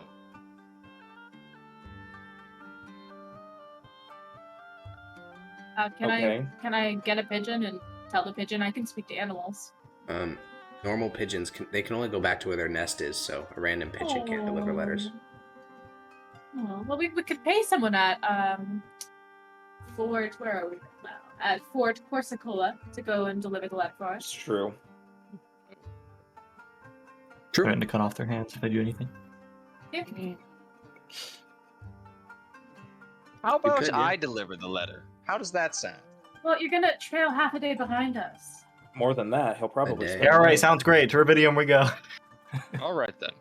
I'm in the I was in the cavalry. I'll be all right. Okay. I mean, yeah, Maximus begins to ride back to Fort Trajan. It'll take the better part of half a day, while the rest of the party continues onwards towards Ravinium. Okay. Oh, incredible. All right. So you guys got about half a day's ride left in you. So he heads back to Fort Trajan. Do you guys want to stop at Fort Celestine, or do you want to camp out in the countryside north of Fort Romulus? Oh, If we want to have less risk of getting attacked, we should probably camp at Celestine. Yeah, agreed. Okay, you guys ride across the river. You do a wide loop. In fact, you probably ride through Trigosia because it has a bridge in it, and over to Fort Celestine. There's a skeleton garrison still here, about 20 or 30 men on duty for the whole fort, which used to have. I about thought you meant 300. they were actually skeletons. Yeah, I was that's like, what I oh was saying. shit, what the fuck? No. It took over. No. Small number of troops on garrison. And they can usher you inside the fort as judges with no questions. They have been pulling incredibly long shifts, and the men all look exhausted trying to secure this vast fortification with just small. So they have the courier here still, though, right? They do not. Oh, okay. It has been moved to Fort Trajan. Yeah, and they'll ask you if you have any news from the Consul Militum about when they're going to get reinforcements. No news yet, as far as I'm aware. All right. So, Maximus, you make your way to Fort Trajan. Get that feeling of being watched, though when you're on your own, despite, having been in the Deadwood, when you're on your own, it's a bit more of a scary feeling that you're being watched. But you can arrive in Fort Trajan. It is bustling. It is bustling with activity. And there's tons of people going about their business everywhere. And you can make your way into the central keep. And are you going to the Consul Militum or the Centurion of Fort Trajan, or Who's our boss is the Consul Militum, right? well, I don't know. None of these people are technically your boss. Well, who were we put under? Oh, the Consul Militum, yeah. Yeah, I'll go to him. Yeah, you make your way into the command room. They're there talking about logistics. Nothing that, holds their hand or anything, just about how to get, food and things like that the coming winter. And as you step inside, the Consul Militum will glance over, and most people in the room will go quiet, but it'll gesture for them to go back to their business and walk to the intro. Say, yes, Judge? We're all heading to Ravinium. We've been called there. That'd be You a problem. finished all your tasks from the Centurions? Yes, we figured out that legal dispute between the other two. I'll check with them to see if there's any last minute things. What brings you to Ravinium, then? To inform you, and I am awaiting a letter here as well. From... No, he said to Ravinium. He was asking why we're going to Ravinium. Oh, did ask that. I have one moment. Thank you. Okay. Well, while he's like that, we can follow the main crew. So he's there on October 30th. October 29th, and spends the night. And then you guys can travel another 60 miles. How wide of a berth do you want to give Fort Romulus? Because if you want to be hyper, efficient drift car style, you could stick close to the wood line. But if you don't care too much, you can just ride 60 Yeah, how long is the we're gonna travel time? see- The most it'll save you is half a day. We're trying to get him to catch up to us, so probably wide. Okay, Yeah. you guys do a nice wide ride. Did he ask me why they were all? Nope, he asked, why are you headed to Ravinium? Oh, I believe one of our members got a letter from a senator, I think, requesting us there. Odd. You said you were waiting for a letter? Yes. Can you give me any details so I can store it should it arrive with you not here? Absolutely, yes. It should be. Who's our actual boss? Your actual boss is Actually, I wrote the Proconsul letter Lars to- Ignia. It was written to Proconsul Lars Ignia for me, so it should be turning from there. Yes. How many days has it been since you sent that letter? It's a great question. It's been about 3 days. Yes. I was going to go down to the courier and check in. He nods and says, well, you can spend the night here. Where are the rest of your companions? They were not as inclined to inform you about this immediately as I was, so they have continued on to Ravinium. Well, I appreciate you did. Of course. And yeah, he'll dismiss you. You can go down, check with the courier for letters. There are no letters for you. Dads. How long is it going to take to Ravinium to get to Ravinium for me? Solo? Are you trying to go as quickly as possible, or are you okay with taking your time? I can go as quickly as possible. You're trying to go as quickly as possible. 2 days of hard riding through somewhat fucked up countryside terrain. Yeah. Probably an exhaustion level by the time you get there. I'm alright with that. Okay. So while the party travels their wide open arc around the Deadwood, you travel in a straight line going full speed across the countryside. Oh, sorry. I was gonna wait until 2 days before the date we had to be there, and then leave. I'm just gonna tell you out of character. The entire adventure will be resolved by the time you get there if you do that. Oh, all right. Yeah, never mind. Okay, because like they're gonna get there a day, and they're probably gonna start working once they get there. I don't think they intend to take a full rest like right after arriving. So yeah, never mind. Yeah, you ride hard. All right, and then you'll be arriving there the same day as the party, just later in the day. Okay, With exhaustion. With exhaustion. All right, so it is October 31st of 1279. In the Northern Kingdoms, they call this All Hallows Eve. In the Empire, it's not celebrated. That's the day before? No, it's Halloween. Wait. Oh. All right, so you guys arrive in Ravinium, and as you guys approach and begin to see this settlement, there are a few things that stand out. I mentioned some of them before, just because Renesmee would already be familiar with these, but this is her, old stomping ground. This is familiar sights. There is the Great Bastion, the Galentine Bastion that takes up the entire southeast section of the wall. There is the actual walls which surround the city, which are towering stone ones that have held up against Deadwood assaults for as long as you guys have been alive, plus a little bit of extra time. And over the tops of the walls, you can see the top of the Dome of Honor, a famous arena, perhaps the most famous arena in all of the Southern Empire, where judicial duelists and sometimes just, pleasure duelists who want to fight each other will ply their trade. So you guys can approach the great gates of the city. Frequent traffic comes in and out, and you don't exactly know where you're going. Yeah, I mean, you know the name of the guy you're here for, but you don't know where he lives since there was no address included. We're looking for the senator, right? Shouldn't we just go to a government building? Sure. Would Renesmee know where the government-y building is? I feel like it's not hidden. I don't know if you mean by in terms of government buildings, there's the governor's palace, but there is no local senate hall or anything like the administrative. Yeah. What would be my best guess For what? for where a senator would be? Well, senator is just a nobleman within the empire, so probably in the noble district, but there's hundreds of houses there. You can't just go door or knock it all. Want to bet? I mean, you can, I guess. That'd take by the time you finish, the Maximus would already be there. I think going either to who would know. The governor's mansion would obviously know. Yeah, and we can just go there and ask. Sure. So you guys make your way to the governor's palace, and as you guys walk, Renesmee, are you just sort of taking in all these familiar sights, or are you, explaining oh, it's this street where I did this, and that's where I learned how to duel, and things like that? I'm probably just taking in the familiar, familiar sights. Yeah, and as you guys are walking, those of you that are not natives to the city begin to notice something strange. Every male above the age of maybe 16 has a sword at their waist, and they're not normal swords. They're these sort of flimsy dueling swords, similar to what Renesmee has. And it's not like most of the men. It's not it's every single male above the age of 16 has one. And you can tell the class of people by how fancy their swords are. Some people just have a plain old iron one. Other people have incredibly fancy, embossed, almost like Damascus steel type swords. So it is a clear and visible sign of class, where most people are dressed relatively similarly. But you can continue on your way to the governor's palace, and you can find it. There are several other, landmarks, but nothing that draws your eyes too much. And the governor's palace is huge, massive, sprawling complex. Parts of it are public, parts of it are gated off. There is a legionary garrison in here in the city, and many of them seem to be assigned to guarding the palace, because just by doing a cursory glance, you can see almost 40 legionnaires spread across the vast open campus of the governor's palace.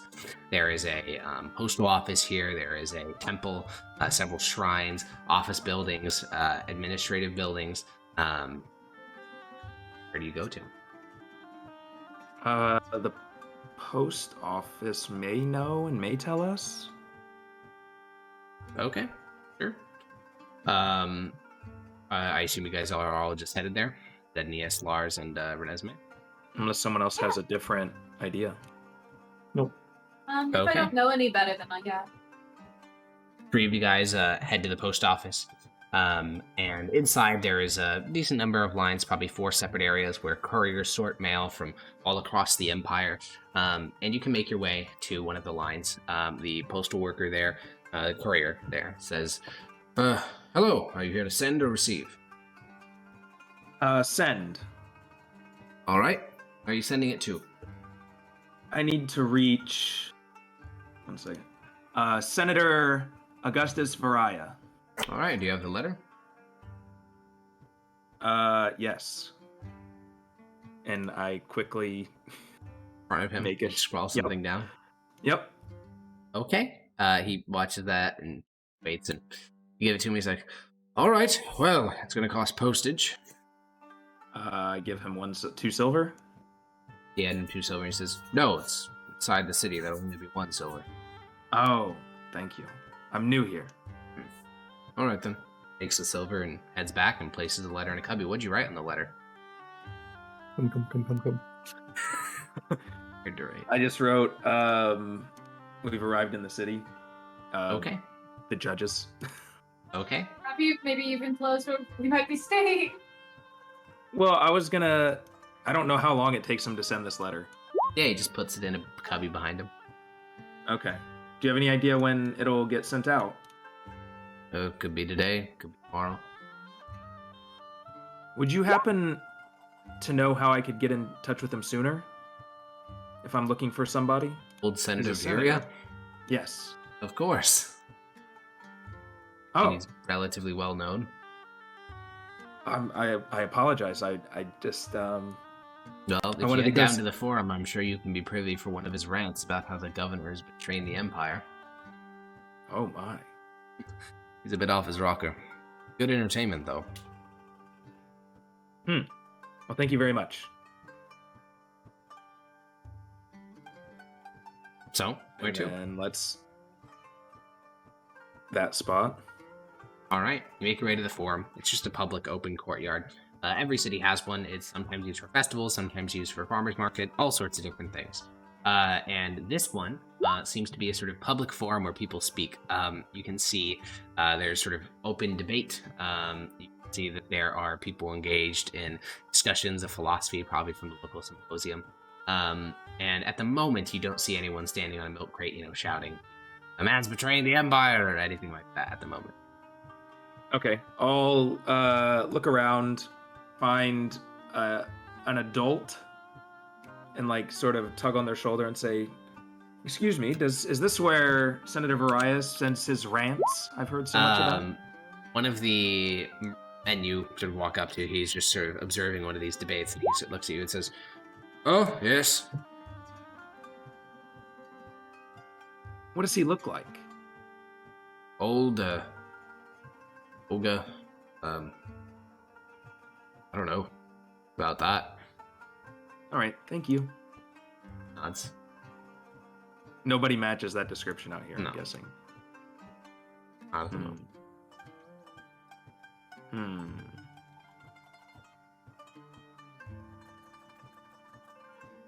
Well, I guess we could just take in the city, watch some debates. Sure. You guys just want to sit on a fountain in the forum and wait. Are you gonna do anything so that Maximus will have an easy time finding you? You guys are in the city. I'm sure that the city will all know about us by then. Okay. We'll do something stupid enough that... So you guys sit on a fountain and wait. And sure enough, about an hour later, you see an older man. At first, you're not sure he's the man you're looking for, and then he sort of stands up on some of the bricks, one of the sort of low stone walls surrounding the forum, and he begins to shout, "The evils of the proconsul are self-evident in the way that he governs this land." And, he just begins a long, drawling speech about how the governor betrayed the Empire, that they're all, sheeps living underneath his thumb. What day is it? So it's 31st. 4 days. So it's 4 days before the day that we need to speak with Cicero. They said by that date, so By that date. Oh, okay. it's your early. It says that's okay. That's not what it says. But But what yeah. does it say? It says I Before? need you in Ravinium on November 4th. Oh, okay. It's supposed to be by. Okay. That's fine then. Yeah. So this man is beginning his long speech. I'll walk up to him. He looks at you and says, "You must be from the symposium. You seem the right age." What's the symposium? From the city. Okay. But what is a symposium? Symposium is a Persian word for a college. Oh, okay. Something like that. And I get up close to him and I say, I need to tell you something or ask you something. He climbs down from his stone wall and says, "Yes, young man." I'm looking for Cicero. He looks at you. There's only one of you. No, there's them right there. And So you guys over came towards with the- me, right? Yep. We don't Okay. have anywhere else to stay, so yeah. Okay, yeah, he looks sort of behind you and says, "Where's the fourth?" Going about his own ways. He's very headstrong in that way. He'll be here shortly. All right, then. You're a bit early. How will we wrapped up our duties previous in the Fort Trajan? Well, we should get going then. Sorry I cut your little rant short, but Rant? this is important. Oh, I'm sorry. That's what the courier told me this was. No. Speech to the good people of Ravinium, keeping them aware of the cruelties of their or domineering overlord. Anyways, we should head back to my estate. I assume you are, Judge Zednius. That is I, yes. She's the only woman I see, so Judge Renesmee. Uh-huh. Which one are you? Where's Lars? Lars. Ah, the San Regia. Unfortunately. Well, I'm Senator Augustus Optimer Manius Viria. Pleasure to meet Pleasure you. to make your acquaintance. We can make our way to the estate. He heads down to an alleyway where a cart is waiting for him. It seems as if he took a carriage here. And you guys can climb inside and he'll tap the front and the carriage will begin to drag along. And he says, "Well, how do you all know Cicero? I was surprised he had judges at his beck and call." What was that name? What's his name? Augustus, various, blah, blah, blah, Augustus blah, blah. Optimer Manius Viria. Post it in chat, post it in chat. I have a way to let you know where we are. Well, yeah, so he says, "How do you know Cicero? I didn't know he had judges at his beck and call." I don't. Why is that so important? He looks at you. Because they're going to be coming to See. my house. Speaking with my friend. Of course. He's my friend as well. I've known him many years. My question, how? Do the rest of you know him? Well, I'm sure if Cicero wanted you to know, that he would have told you. Do I know Cicero? Nope. I mean, you just know Zedny has told you that a guy named Cicero is here in this city and that that's why you're all here. Oh, Yeah, right. whenever he asked that, I think Lars just said, "Nope, never heard of the guy in my life." I think at this point the senator looks a little bit confused. He says, "I'm not going to have 3 strangers stay under my roof. How do you know Cicero?" Well, I'll whisper the into reason his we're ear. here. I'll whisper into his ear. In Frumentari, he was my handler. The guy just looks at you and confused and says, "What was that? Didn't quite catch that." Oh, I'm sorry. He just, he's sort of like a godfather to me. All right, then. He doesn't believe you, but good enough excuse for him. I and you narrowed guys- my eyes at Zednius because he whispered. Weird And language. that's sus. They shouldn't have Yeah, heard Lars. what language it was. Well, of course they didn't hear the language. Like it looks at him in a weird way. Lars just probably just said something like, "Yeah, we're just Ark, following did you this get my guy's-" secret message? No. Oh. I said Hegal is at the gates looking for Maximus. Oh, okay, sounds good. You guys can make your way to the estate. You guys dismount from the carriage, approach the main entrance. The aging senator, before he even gets a chance to knock on the door, master servant opens it up. And he says, "Well, I'll be at the back deck. Master servant can bring you to the Cicero." Do they Alright. object at all with Gore coming, or no? Master servant doesn't seem to care, neither does the senator. Okay. The master servant will begin to guide the four of you guys through the cavernous senatorial manor. It is well maintained, seems exceedingly expensive, more so than anything you've seen since you stayed in the church, Zednia. It's incredibly wealthy. However, as you step into the sitting room that the master servant was guiding you towards, you feel a gust of air. You feel a sharp object press against your neck. A hissing voice comes from the owner of the dagger. "Remember me, boy!" Then you feel the grip release and you are spun around at Zednius. You see Tullius, older than you last saw him, but in good spirits. And the rest of you guys just saw someone appear from a wall and put a knife to Zednius' throat and then pull it back. "It's good to see you, boy." Oh, I missed you so much, Father. And they'll give you a big hug and say, "Well, you came a bit early." Oh, we finished up our duties and I couldn't wait to see you. "Good to hear my request still hold weight for such a fancy judge." This is your Of father, course it Zednius. does. He glances back at the rest of you. No, not blood related. He's a good lad." Ah, well, a pleasure to meet you. He extends a hand to shake yours and says, "And you are Renesmee de Thaldro Fabricia, Indeed. judicial duelist of Ravinium and famed judge of the Empire. Congratulations on the promotion." Thank you. You have certainly done your research. I like to know everyone that I deal with. And you are... Well, I do know your full name, but I think you prefer to go by Lars. Well, finally, someone doesn't use my household's name. Of course, I understand. That walloping you gave that Imperial Guard was rather impressive as I hear it. And where'd you end up hearing about that? Guys talk, word gets around here. Either way, I'm glad that you did come as soon as you did. I've been doing some of my own investigations, but having some assistance from such esteemed judges will be of great use. And to introduce myself, because we don't want this to all be one-sided, I'm afraid I'm not much as fancy as the rest of you. Cicero. I suppose if we need to have a last name, we'll go with Gaius. I've always liked the sound of it. Just do odd jobs here and there. Knew Zednius when he was a young boy. Well, I suppose we should get to doing things. On the back porch, I believe you've already met Senator Viria. Indeed. Around here they call him Old Senator Viria. Not that old, but a bit kooky, where you've gathered. And there's also a second man. He'll be assisting you on this. He's a protege of mine. Oh.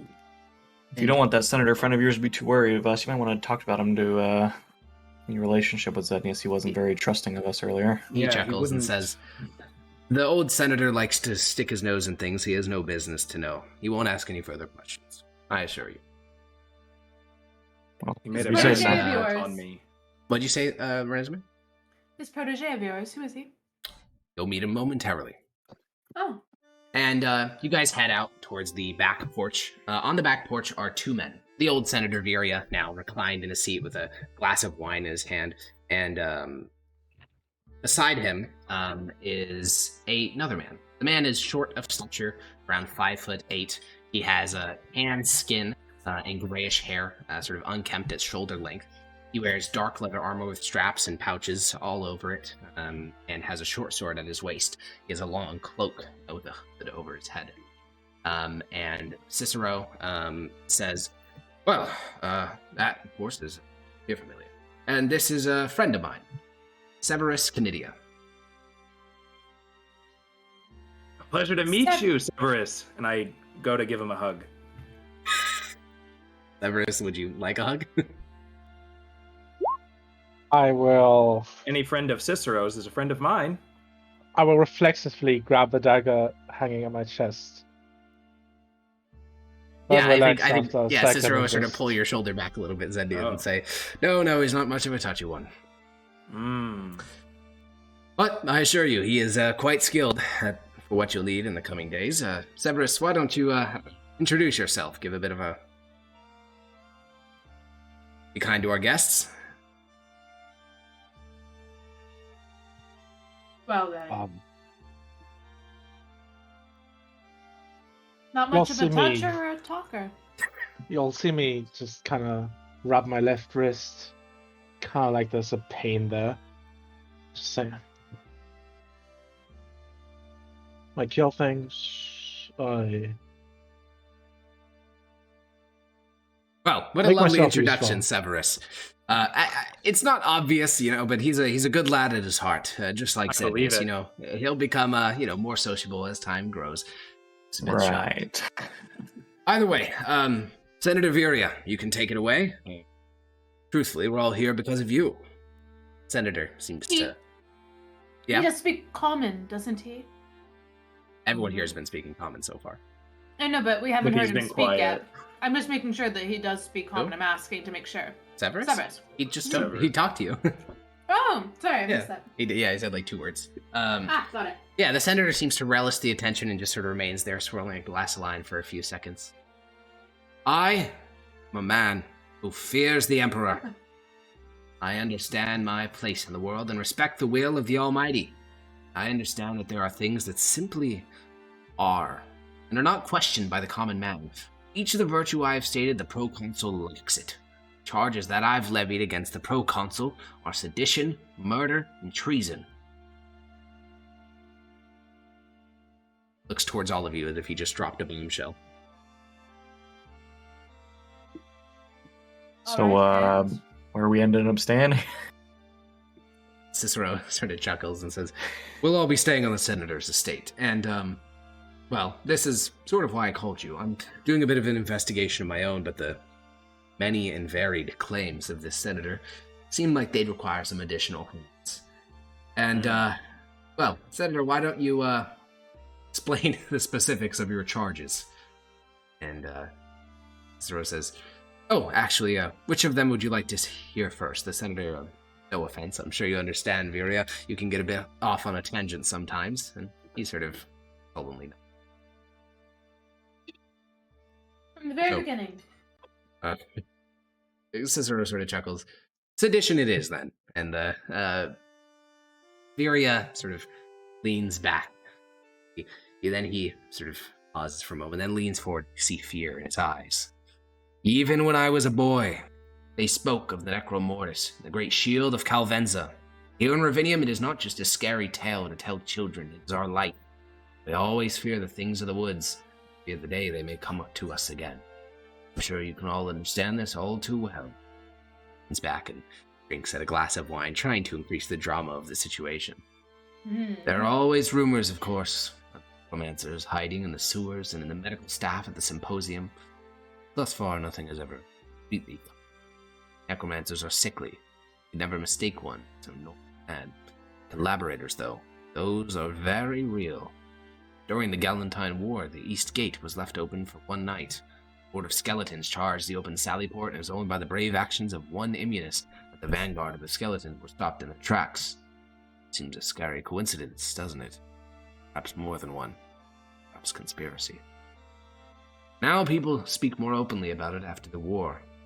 Recently, bodies have gone missing from the graveyards outside of town. The legionary garrison have been told not to investigate it. As far as I can tell, they were told by the proconsul himself.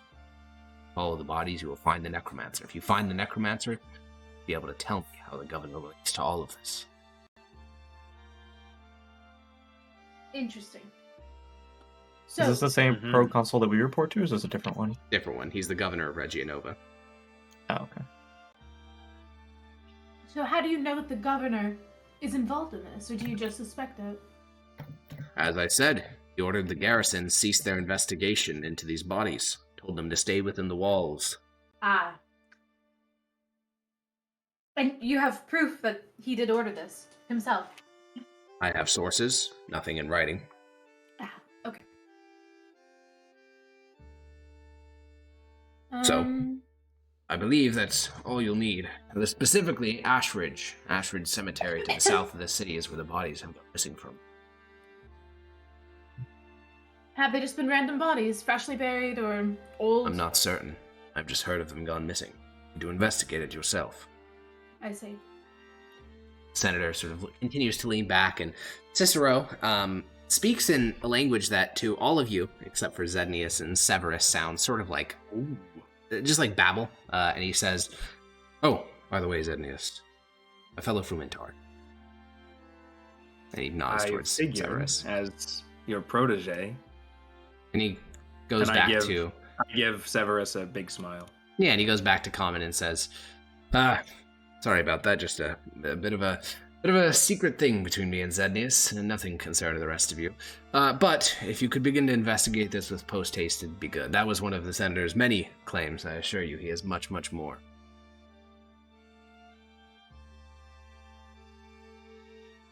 So, is there anything else you need to start? If he's checked out with you, then I, of course, believe him. I'm not entirely certain, no offense, Senator, that his claims are accurate, but they certainly warrant investigation. Well, investigating we will do. After this one, he has 2 other claims that will need verification. So, what's our role in this? Why judge it specifically? Well, I'm sure you understand that investigating a governor without any hard evidence for most other individuals would be pretty difficult. But, as judges, you have a large amount of leeway. This investigation shouldn't really hold you back.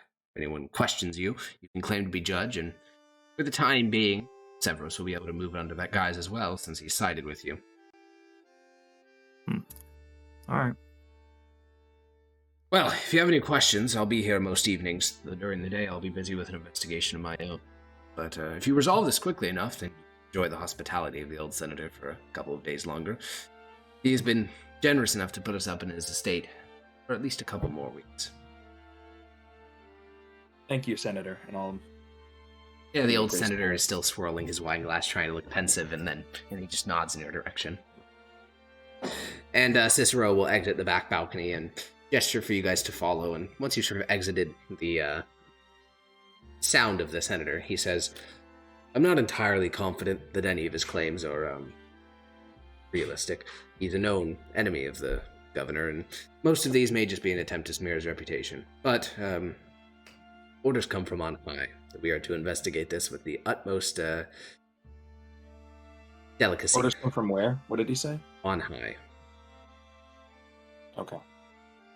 So, you are allowed to do whatever you think is necessary in securing evidence of the governor's indiscretion.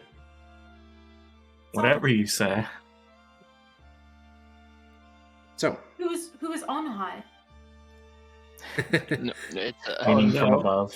From above. all written as me. Who's the on father? Who's the not father, yeah. On That was a certified Peach not father moment. It is. Wait, I'm confused. What's a not father? Not father is when Moot misunderstood.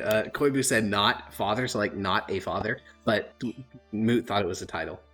And you just had your own moment like that. On high is just a reference of someone above you, not on high as a name. I see. I thought it was an on... Oh, okay.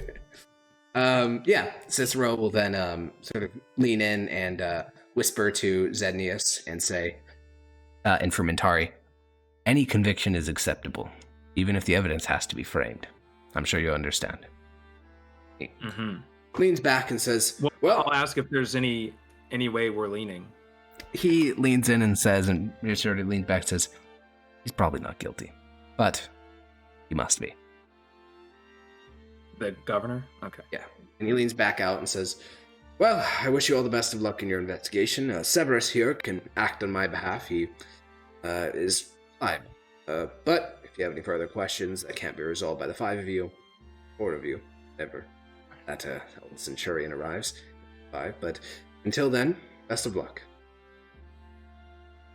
And Cicero gives you all a friendly wave and then exits with a pretty pep in his step as he goes about his daily business. What time is it? Like in the game? It's about midday. Okay. Well, we should go find We wait for that Maximus? cemetery. Well, we're just investigating the cemetery. No reason to. Well, if we run into the necromancer, I'd like to have Maximus with us. But... A necromancer at the cemetery in the middle of the day. I mean, what if he's just in disguise as a regular man, and then he sees us and tries to harm us? Well, his cover would be completely blown. It'll be blown regardless because we're investigating. But let's go. Okay. Would Lars know about like war dogs if they actually have like armor made for them, or if they're They just? do not have armor made for them. Okay. Damn. I was hoping to get some core armor. No, You can no custom dog order it, but it's AC. not like a default thing that you could buy some. Yeah. Well, would we like to Which wait for means it could be Maximus? expensive. I wanna go shopping. Okay. I'm okay. You guys with are in a shopping bustling spree. city. Surely there are pearls of power in this giant city. I will search the city high and low. Do this. So are we going She's to just the? walking around with the tech magica. Are we going to the graveyard now, or are we? No, I'm going to break off and go to literally every single shop while living here that I would believe might have a pearl of power. Pearl Power's a Literally- magical item. Literally none of the shops allow. Can't buy magical What? items, and even if you could, you're broke as fuck. But I can check. It doesn't. No, there's no point. They don't sell magical items at shops. How much does a breastplate cost? I don't have it in my thing. Or I guess I can. Yeah, You you can have just it check the in- economics sheet. Economics. Well, you guys. What is Plate that? is 8 gold. What'd you say, Hecko? 8. 8 gold. 8 gold, man. What is our? Do we have a party chest or No, no? you don't, because you're all individuals. Okay. So you guys step out onto the sort of front lawn of the property, and where to? Well, I would like to go to jeweler nonetheless to find a silver locket that may one day hold a pearl of power in it. It has the capacity, you know? It has Sure. the shape. Thank you. So, is anyone here gonna push for going straight to the graveyard, or are we all right with distributing? I think I'm also gonna shop think- for a breastplate. Okay. Well, Severus, just as you're introduced to these judges, you watch as 2 of them walk over to the shop, just walk away in the direction of the shopping district of the city. Just you Well, and I've said Zednius I'm now. going shopping. It's not Oh, like I'm you're just also walking going off. shopping? Well, that's what I said, isn't it? Oh, okay, Well, I great. don't Then have yeah, money for basically everyone breastplate. except for you, Severus, walks off to go shopping. Oh wait, I'm looking for studded leather. Sorry, I can't wear breastplate. Sure. I'm looking for the best thing I can afford. So yeah, Severus, they all begin to walk away to go shopping. Come on, Severus. I just nod and walk. All right, you just follow behind Zednius. You guys split up pretty quickly because you're looking to buy pretty different things. Renesmee, you said you're going to go try to buy a silver locket. Yes, please. Okay, you can find a jewelry store. They do exist in cities like this. It's bustling with activity.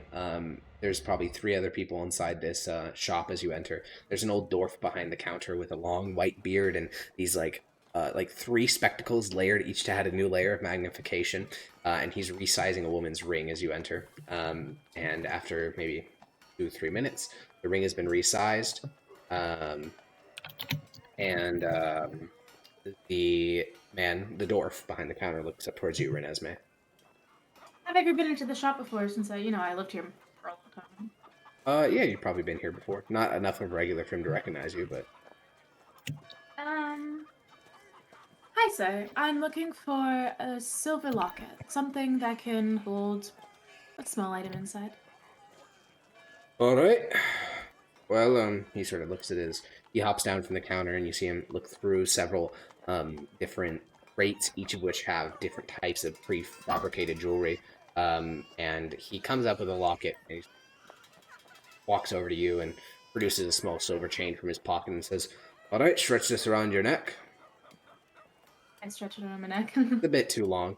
And you see him like hop up onto the counter and measure the distance around your neck. So he's just like taking measurements of your neck and marking the point on the chain where he needs to cut it. And then he hops back down from the counter, produces large chain cutters from behind the counter, snaps the chain, ties it off, snapping it together, puts the locket on the front. It's all very professionally done, very rapidly. And then he presents the locket to you and says, "That'll be 2 electrum." Does it look like it would be able to fit a pearl in it? Yeah, it's standard size pearl. Yeah, cool. All right. I took 2 electrum from my pocket and I give it to him. He collects it and says, "And if you're looking for pearls, we do sell those." And how do you know that I'm looking for a pearl? Well, the opening on the necklace. Pocket, Do if it people were. usually put pearls in here? No, they put in all sorts of little trinkets. Some people put portraits of family members. Other people put diamonds and other jewels and gems and things like that.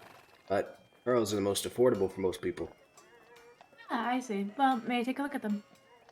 Of course. And he pulls out a small wooden box. And inside there are white pearls. There's black pearls, opal pearls. There's about 3 varieties that he has. Obviously none of them are magical, but... Yeah, I'll get an opal pearl. All right. You can pick that up, and he says, "Oh, that one's not cheap." Oh, goodness. I do have an eye for luxuries. How much? Apparently. 18 gold pieces. Oh, Jesus. I put it down. The black pearls are the cheapest. They wanted around here. Really? Why not? Bit too dark for most people, I suppose. They want bright, happy things. I see. I pick up a black pearl. This should do. Yeah, there's only 3 gold for that one. Ah, only. I know it's still a lot, but you seem like a woman of luxury. I'm a woman who enjoys luxury, not necessarily can afford it. Well, can you afford the 3 gold? Can you do me a better deal? No, for that one. For any other pearl? He pulls out a black pearl that has a chip in its side. Alright. How much? A gold. Alright, I'll take it. Puts the 3 gold one back down and hands you this chipped pearl. He takes your locket and takes these little tines of metal so he can socket the pearl into the locket so it's nice and seated in there and won't fall out, and then he gives you back the locket. Thank you, sir. All right, you hand over a gold, and he seems satisfied, so he'll hop back down onto his little stool behind the shelf. I put it around. Well, it's already around my neck, right? He put it around my neck before I left, or do I have to put it on? Cool. Okay, cool.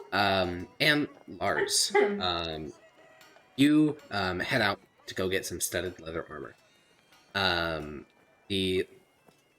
What do you call these people? Leather workers? Yeah. Leather workers are a dime a dozen in the city. However, ones that make armor are a lot rarer. In fact, as you're sort of wandering through the merchant wealth district, you're not sure what the names of the districts in the city are, but you find, in the shopping district, you find 2 leather workers that produce armor. You walk between one and the other because their prices seem to differ wildly, and you can't figure out why at first. And then you figure out that one of the shops has a dwarven attendant behind the shelf as you start looking through the window. The other one has a human attendant. And the dwarf is a lot more expensive.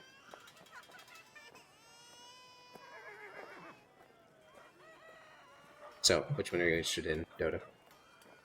I'll start off with the more expensive one. Do any of them seem like they have more customers or more traffic going in and out? The dwarf certainly has more traffic, yeah. We'll start there then. All right. You head inside the dwarf shop. There's 2 people inside. One of them is getting a large sort of leather breastplate fitted. The other one is getting his man braces adjusted for his more muscular forearms. Small sort of jobs, and they can get dealt with pretty quickly until you can head to the counter where the dwarf is. He has shocks of brown running through his white hair, and he looks up at you as you enter the shop and says, "Well, looking to adjust something, purchase something?" Looking to purchase. Do you sell studded leather here? Of course we do. I mean, though we do call it brigandine, but same difference. Sure. Are you able to custom fit it, or how does it work? Well, if you're looking to buy a full set of it, then we can get it. It's going to take a couple days to make, since you look like a bit of a stout lad. You have to have some unique measurings. And if you'd like any exotic materials, magical materials it's made out of, we do offer those services, but they're exceedingly expensive. Yeah, not looking for anything fancy. How much do you estimate would it cost? You're just looking for standard leather armor fitted to your size. There'll be service and material costs. Sort of looks at your chest and then takes out a measuring tool and measures across the length of your barrel chest and says, 1,200 pence. How much is 1,200 pence? It's 1.2 gold? Yeah. Doesn't seem too bad. What are some of these magical materials you talked about? Well, some of them you'd have to acquire yourself. We got adventurers who come in here with all sorts of strange shit they want to make into leather, but the classic example would be a Hydra leather. It's extra stiff, resilient to most piercing blows, quite useful. Very expensive, though. I don't have any on stock. Displacer beast hide. I made that once when I was a young man, almost 120 years ago. That was a good job, let me tell you. The material was a nightmare to work with, but the final product was one of the finest things I've ever made. What about stuff you do have on stock? On stock, we mostly have flashy things, aesthetic. We have chameleon hide. Giant chameleon hide. It'll shift colors. Not very good for stealth, considering it can only be bright green, bright red, those sort of colors, but certainly a fashion statement. Just the standard, what do you call it, brigandine? Brigandine, that's what we call it around here. If you're just looking for something standard, 1,200 pence, I could probably get that done by 2 days from now. Don't know if you're in a rush. That should be fine. Do you need a name or something? I know your face. Give me a name if you like. Sure, Lars will be the name. Alrighty. I do need payment beforehand. Don't waste all the time and money to not get paid. That's fine. I'll take out the 1,200 pence. So it's going to be 1.2 gold. So I don't know how you want to split that up. How many electrums is the gold? 10. Wait, no. Yeah, 10. 10. So 2 electrum as well on 1 gold? Yeah, 1 gold and 2 electrum. Okay, yeah, I'll do that then. Great. You hand it over.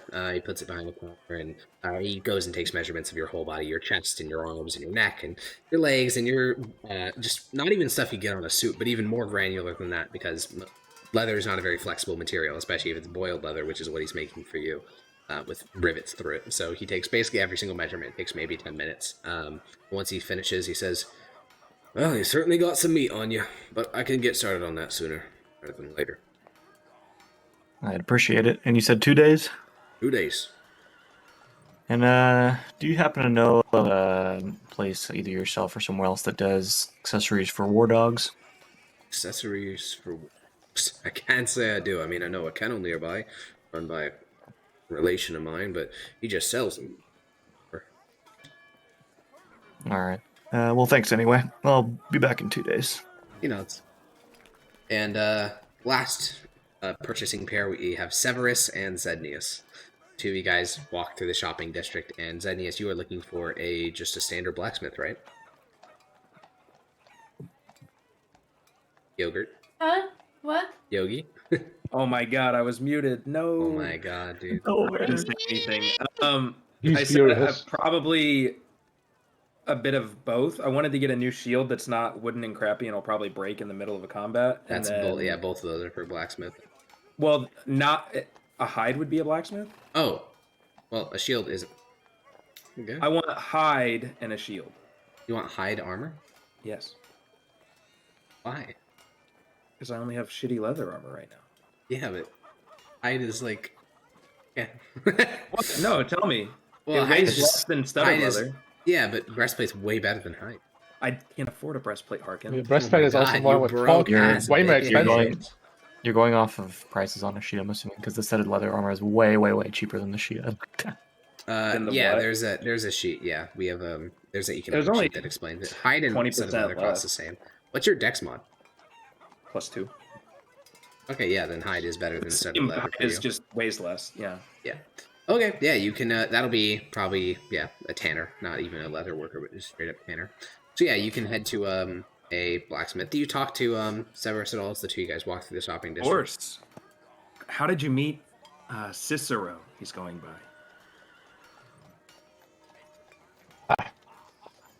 I'll talk to him in Frumentari. Is that Okay, appropriate to do in public? No one's gonna understand what you're saying. They'll just think Okay. it's some other foreign That's language. true. Okay. Yeah, and I definitely don't want to reveal any secrets. No. You know, I've come to work with him here and there, and Well, if you caught his, realized I had a something knack special. for a bit of magic, so Mm. he saw to me being educated. How old does he look? Who? Severus. Probably around your age, honestly. Oh, okay. What? He's more No, obviously, what? aren't you? Oh no, you're a bit older than he is. I'm like Lars's age. Oh, are you? I'm oh, like yeah, I forgot we did 30s. that. Oh, okay. So yeah, he's about 10 years older than you. But he's also much more obviously half elven than you are. The token's not exactly right. He's not like fucking red, but he does have like sharper pointed ears than you do. Just more generally Okay. half elven. Well, you can't necessarily see my ears behind my hair. I don't think. Sure. But... Yeah, but he would. Anyone looking at it would be like, "Oh, that's." Is he much taller than me? I'm only 5'3", what's your- so probably. Oh, I'm 5'8". A Okay. little bit. Enough that it's a big difference. I guess. You're comparing your So- height to your dad's new son. Yes. Well, maybe I always wanted an older brother, man. Or wait, no, I had older brothers. Oh shit. Whatever happened to those guys? Probably did. Anyway, well, if Tullius thinks you're, or I say if Cicero thinks you're special, you must be. I'm excited to get to know you and work with you. It's been Tullius or Cicero's the only other one of us that I know. Yeah. I hope you can appreciate what I said. So it's a bit of a one-sided arrangement Yeah. as you guys walk to the blacksmith. A lot of excitement from the Zennius, and not as much excitement from Severus. Arriving at the blacksmith, you can find the line is a bit busy. Since the city is big enough, it's actually able to just have prefabricated places where they sell fully built shields, and they just need to adjust the grip for your hand, so not everything has been custom built. If you found any countryside blacksmith, they'd have to spend like a week making it just for you. So you can head inside this shop. They do charge a bit more than normal places, so the shield would cost you 1,200 pence rather than 1,000, but you can get it instantly. It'll be fitted for your arm. Okay, I do that. All right, then if you remove 1,200 pence, you now just have a normal shield. 1, 2. Sweet. So that it's way more sturdy. I don't have to worry about. It's this made out of metal, being- so it's never gonna break. And that's still 6 pounds. Yep, same weight. Okay. Sweet. And then a tanner, the next place you need. So you exit this place and begin to wander through the shops. See What some does it look like Severus is armed with? He's got daggers. He's I know got that he has daggers, a dagger. short sword, a short bow, and arrows. He has a studded leather armor. I think Nope, that's all. I have regular leather armor. Regular leather armor. Okay. Oh, I do you think that's have all any- would be obvious. So would you I'm want poor as fuck, studded? okay? You should. Oh, you can't afford studded. I have 2 electrum pieces to my name. Then I'm not getting my armor. I'm buying my Well, new but he's friend not here. telling you studded that. leather armor. He's not Oh. telling you. Well, Yeah. but I can see Out that of he's got character, shitty I'll say armor. that. I can see that he's got shitty armor. Sure. Right. And now for your gift. Let's make our way to the leather worker, I guess. Yeah. All right. Just accept it silently, Severus. I'm eyeing him completely weirded out. All And I'm right. looking around like there's some kind of trick. Yeah. Where's the fucking hidden camera? You guys walk through the streets, and Zednius, you see a couple of street urchins, pickpocketing those who look wealthy enough and not very attentive. Definitely gives you some nostalgia for back in the day. Of course. None of them Any try to rob you, the pickpockets? two of you. Trying to rob someone who looks, maybe a Oh, are you bit gonna go for powerful. Yeah, there's a guy who has a senatorial Oh, this is toga on. exciting. He has a sort of a stripe of purple through it, meaning he's at least a quaestor. A large coin purse jingling from his waist, and no bodyguards. And you can see a pack of maybe 3 street urchins following behind him from a distance, pointing their theft. I will not preach the street urchins. Okay, the one that notices you're walking towards him will sort of fall back, just sort of looking around, what's happening, who, what, and the other 2 will continue their slow stalking of the. In that case, I'll cast message. Okay. And I'll message Well, the you're in public, senator. right? Casting is very Is casting obvious. Oh, Yeah. is that like a super problem? frowned upon? Yeah. And Oh, sometimes okay. outright, like, bad shit. You could go in an alley and do it though. Yeah, that'd be fine. I want to just like maybe from an inconspicuous place. I not notice. Sure, roll Hopefully, a stealth check. I just. Sure, that should be easy. So there's no shield up dice. Okay, yeah, you move into a nearby alleyway, duck behind a couple of crates, point your finger in the direction of the nobleman. Message. What do you tell him? I'll tell him depending on where the urchins are. Like from him, I'll tell him 3 kids. Let's say 6 o'clock from you, about to steal from me. Be careful. You see the man sort of head spin around, and Zendius, you can't quite see like what Severus was whispering because he just disappeared behind some crates, but you do see the nobleman like begin to look around wildly and then turn, make eye contacts with the street urchins, and they all sprint away. And then he comes back. Severus, yeah. Did you? I'm not trying to hide what I did from Zed.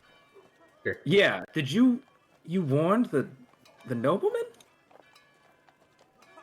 Interesting. Yeah. Interesting indeed. All right.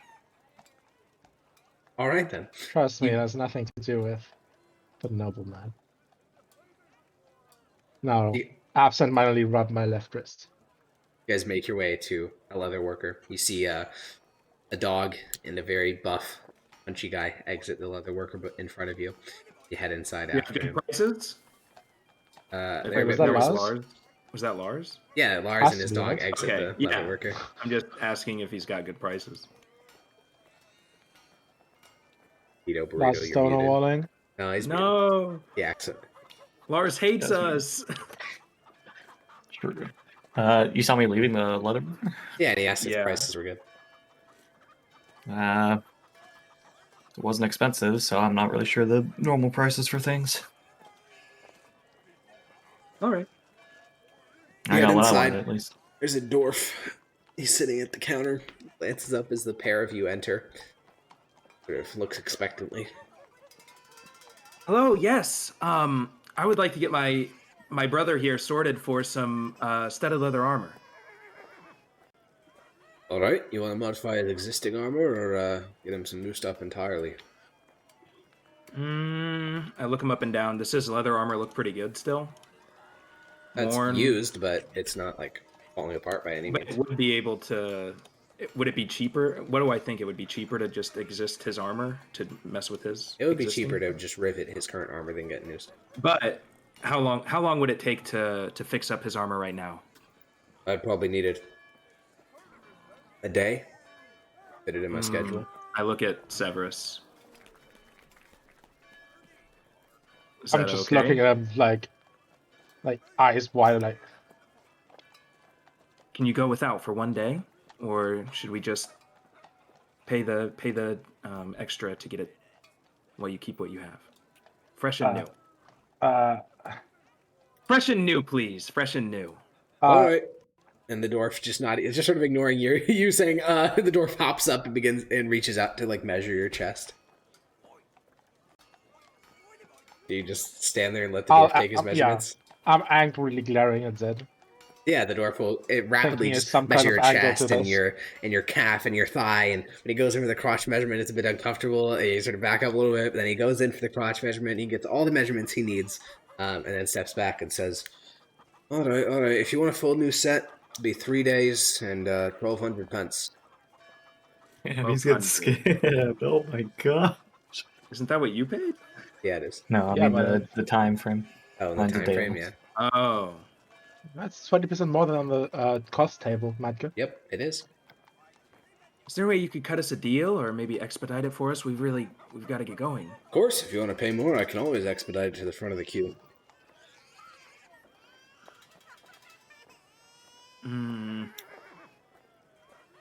Surely, Severus. How much would it cost to get it done tomorrow? Tomorrow? 1,600 pence. All right. He'll extend his hand. I put in, I think is 50 silver an electrum?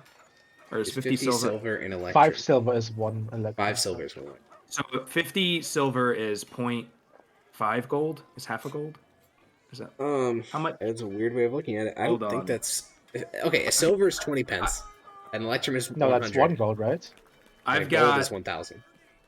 Hold on. So let me, 50 silver should be hold 10 on. electrum, which should be Yeah, 1 gold. Yeah. Hold Well, on. you go. I got 1 plus 100 plus 20 times 50. What's that? Like 2,000. Is it really? Yeah, I think so. 2,100. It's 100. It's 1,000. Good. What? Go. Just continue. So, 1,600 pence. How are you going to break that down? I'm giving him 1 gold, 1 Okay. electrum, Okay. and then the rest in silver. I'm trying to figure out how much silver that is. 500 I've got enough pence. silver. And silver would be 10? I think so. Wait, that can't be right. No. I think it is 25? 20, yeah. 500 20. divided by 20. Yeah, it's 25 silver. Okay. Cool. Okay, all right. You hand over his payment. He seems to like the previous customer more because that customer gave him just easy amounts. But he'll take your 25 silver Give me more. and I'll hop behind the counter and write something into a journal and then put all the money away and says, "All right, be back here tomorrow." We'll be back here tomorrow. Yay! So, And I smile at Severus. all right. So, as you all finish up your shopping expeditions, are you guys meeting back up Wait. at the? There's one little thing I want to do as soon as we leave the shop. Okay. I'm putting a dagger to Zednia's throat.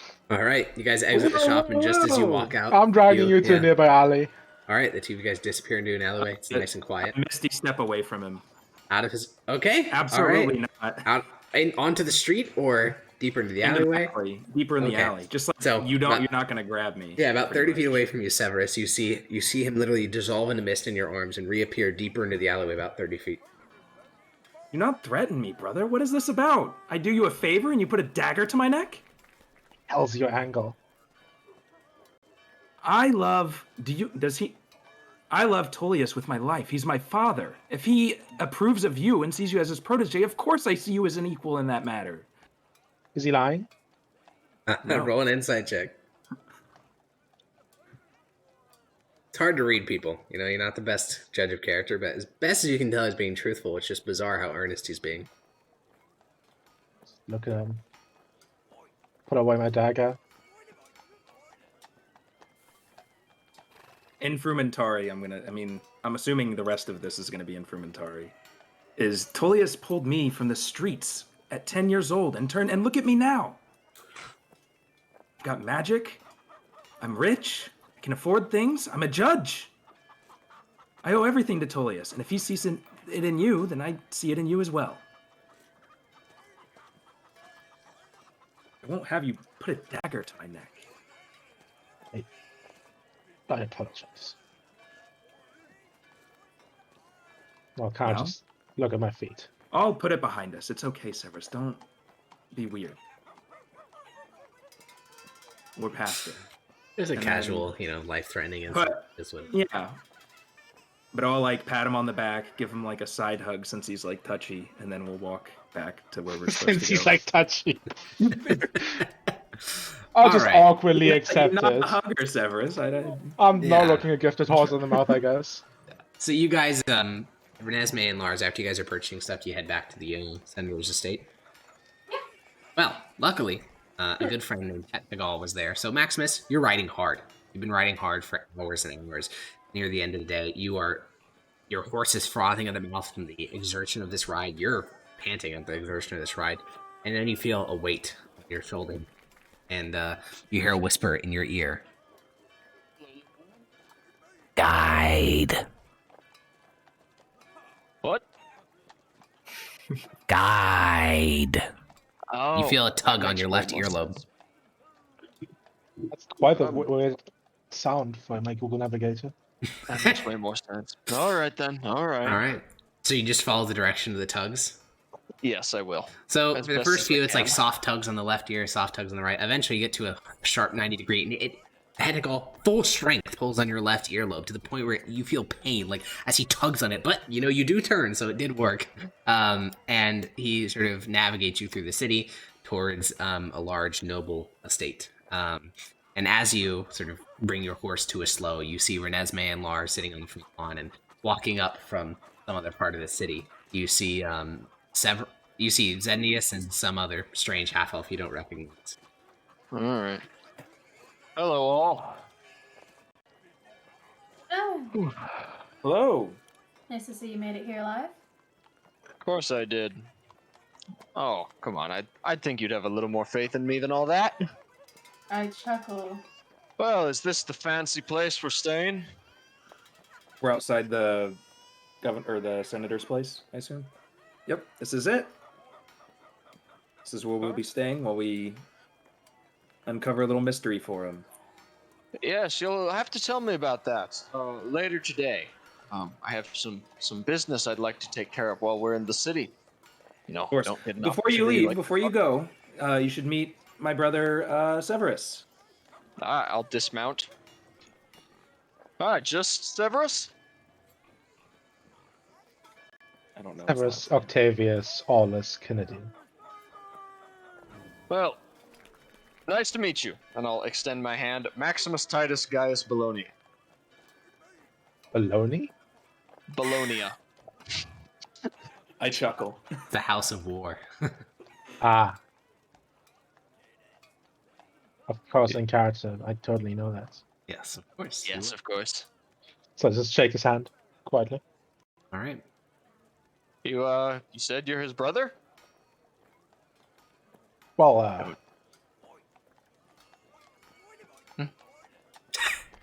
All right then. I won't even finish the sentence. Well, Zednia, sometimes I forget that you are a half-elf. It always comes as a bit of a shock. I Well, hide it well. yes, you do. I don't know why, but you do. Well, is there any specific time I have to be back, or, you know? Well, Renesmee really wants us to go to the graveyard and start this right away, but I'm Well, waiting on some Renesmee- armor, and I Renesmee think can Lars wait. is as well. Am I here? Yeah, you're all here, all 5 of you. Why are you speaking about me in third person, Maximus? I didn't. He did. Ah, well, yes, we Yeah. are being think told before you that. speak next time. No need to be rude, Maximus. What's got your panties in a twist? Sorry, it's been a long couple days. You should take a nap. Did you see anything Nonetheless. by Fort Romulus? Sure, Al. What did my pass by Fort Romulus look like? It's a fort with its full garrison, looking fine. It looked normal. All right. Good news, I Yeah. suppose. Well, sure. I suppose their uncomfortableness is prolonged another day, but sure. Anyway, is there anything else? We were told to investigate bodies going missing in the graveyard. I think Yeah, that we should check that out. Do we need to do it? What time is it? It's probably around 2 p.m. Do we need to do it today, or can I at least have a day to take care of business and rest while we're in the city? We did get here early, after all. Empire needs us. I mean, I would Alright. prefer to deal with it as quickly as possible. I don't see it taking the rest of the day. Alright, can I have a couple hours then? You'd rather go to the graveyard at night. Does night start at 4 in the afternoon? You said a couple hours. I'm not sure how much you mean. I mean 2. Oh, yeah, A, sure. a couple means 2. Yeah, but Yes. sometimes people say a couple. Stop talking to me like I'm stupid. Sometimes. I don't know.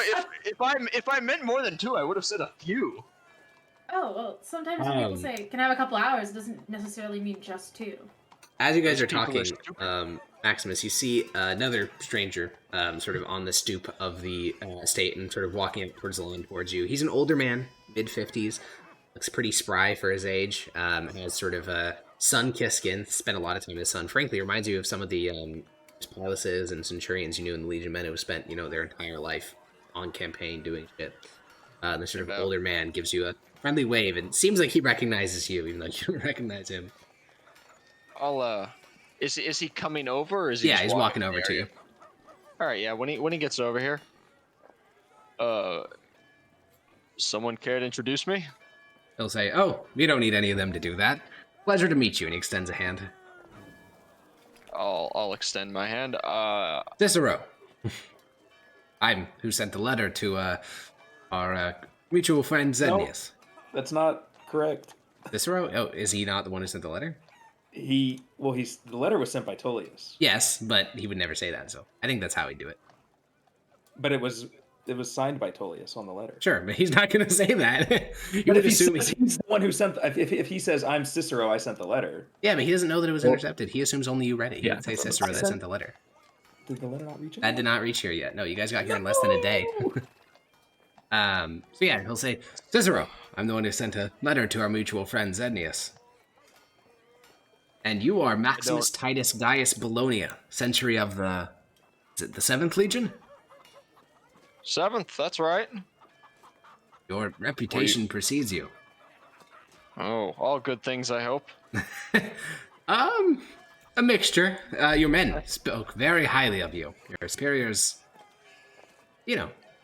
Well, you can't keep everyone happy, and I made my choice is to keep happy. Well, and here you are in the great Department of War. It's paid off for you. Well, connections and such. I met your fellow judges earlier. They told me you'd be a bit behind. Good to see that you can keep this all on track in service of the Emperor.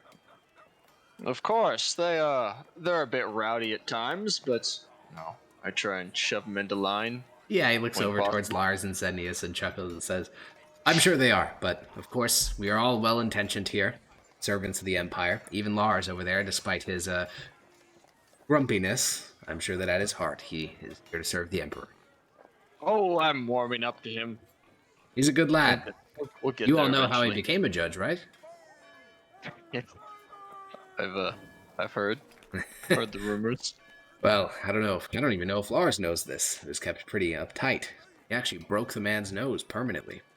Still hooked if you look at the man. Knowing Lars, he'd be proud of that. I think right. Yeah, Cicero chuckles and says, "Yeah, that sounds about right." It's not many people who can claim to have permanently marred an Imperial Guard, so congratulations. Well, I just wanted to get introduced. If I ever meet the man again. Oh, of course. Okay, good luck on the rest of your duties. Gives a friendly wave and heads back towards the estate. Can I track him down? You can follow Cicero, yeah. Sure. I'll go. Zenius? 1 second. Damn, right, don't know well. Yeah, you can jog to catch up to Cicero, and when he hears you coming, he'll turn around. In Frumentari, I'll say, did you not receive the letter? No. Oh, well, Maximus is the one who intercepted our letters. The one who... this has happened multiple times? I've only sent you one. One as far as I know. Once as far as I know, he could have done it many times and he not broke told the us. Imperial seal? He did. Rather brazen of him. Kill him? I think he'll look...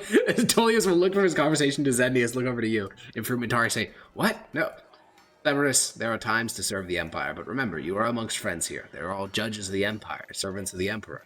Who may all have, disparate personalities and sort of, doesn't look at Lars because it'd be a bit obvious, but he sort of implies it in his tone.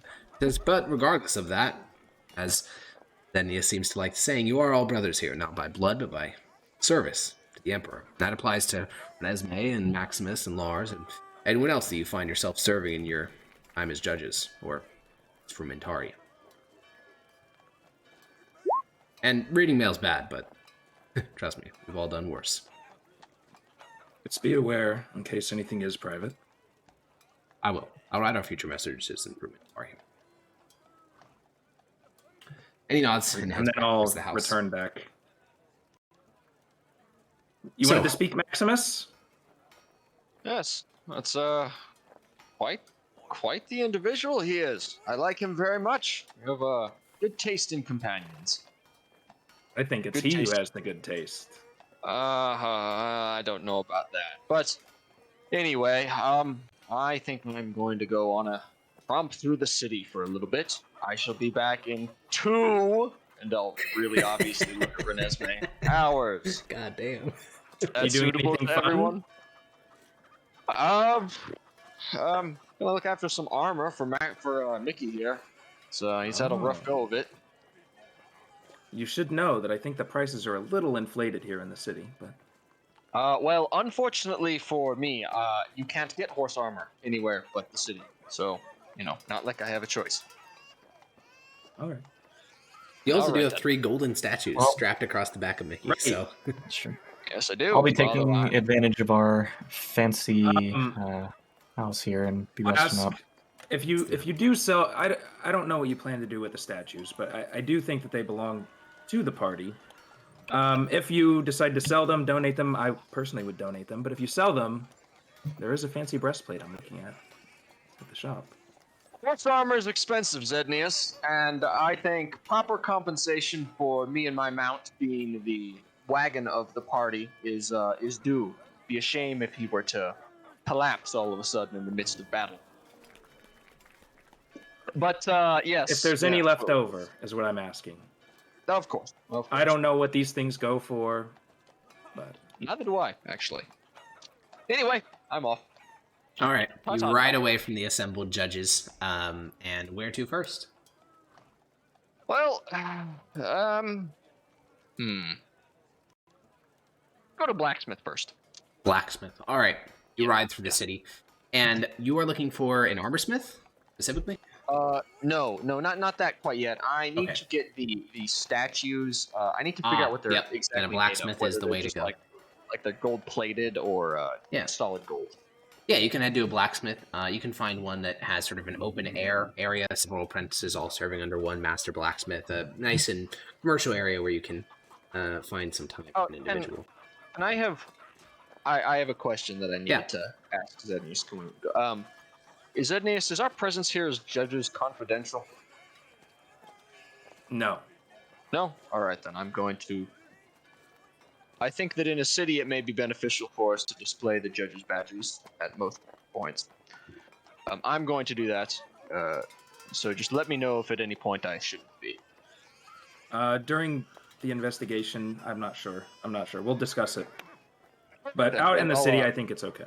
Alright, and I'll affix my judge's badge to my armor. Yep, the Cairo, symbol of the Department of Fate. And you can head to that blacksmith shop. You can climb off the bench, approach one of the blacksmith apprentices on duty. He'll sort of wipe off his apron. You can see he's in the middle of working on a project, but more than happy to assist you. And he walks over and when he sees your judge's badge. You see him sort of do a double take, and he says, "Lord Judge, Hello there. hello. Would you like to speak to my master? I think I could get him available for you." That would be perfect. All right, and he scampers away through the shop and comes back a little bit later with an older man, maybe 45, and even he does a double take when he sees your judge's badge, but, he's probably never seen one of those before. They're very rare. And he walks forward and does a sort of deep bow, like almost a kowtow, and he says, "Lord Judge." Hello there. I have some business. All right, then. How can I assist you? I'll heft one of the statues off the horse onto the ground. Yeah, how much do they weigh? 45. I don't know. You didn't tell me. Oh yeah, it might have been. I think it was I 45. think it was 45 as well. I didn't write it down. All I knew was Okay. that it was within Mickey's carrying capacity. 45 pounds, then. Yeah, you heft it off, and he looks at it and says, "All right, religious statuary." Yes, more of a. Yeah, sure. At least the plating is gold.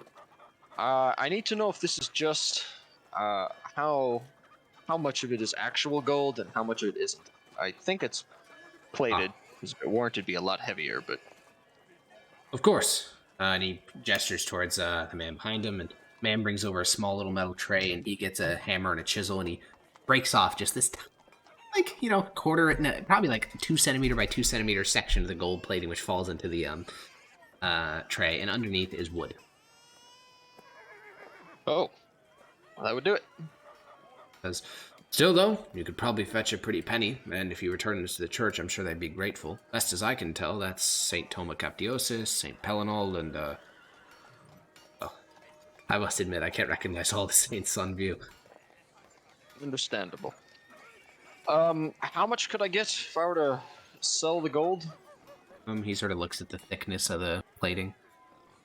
Well, you couldn't get an actually reasonable estimate until you actually broke it down. The thickness may vary throughout the statue, but around here, especially with your venerable position as a judge, you could probably get a couple hundred gold, maybe.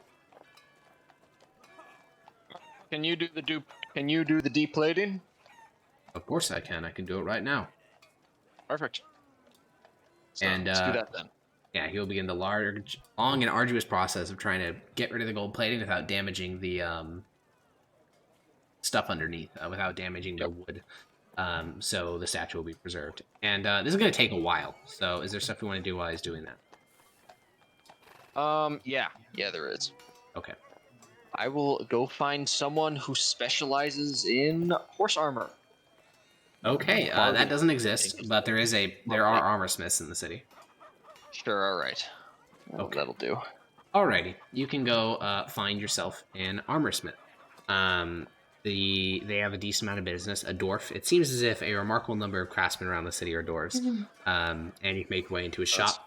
He's in the process of fitting a helm to man in front of you, which he will end when he sees the judge's badge. Literally leaving this guy like helmet on, but totally normal clothes other than the helmet. And he'll just leave that guy there and walk over to the shop and sort of kneel down and say, "Lord Judge." Hello there. Hands up. Can you do horse armor? Yeah, I probably can. I need to get some templates, so it could take some time, but I can do it. Yeah, that won't be an issue. Alrighty. I'd have to see the steed, so the price will vary, but starting be, well, for the judge, 250,000 pence. Quite a bit. Depending on the size of the Alex? steed, it could be up as much as 800,000 pence. This is a question I have for the DM. Yeah. Ready? In the actual D&D rules, there are like rules regarding horse armor and the costs associated with that. Are we ignoring those? Well, I have my own prices for everything, so. Yes. Sounds good. Okie doke. All right, cool. All right then.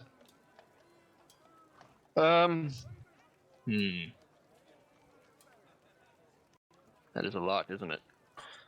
It certainly can be. Yes. That is for plate, of course. For lesser armors, it could be cheaper. Yes, we would. I'm not looking for plate at the moment. I can do anything made of metal. Let's see. Perhaps. I closed the thing I needed. Here we go.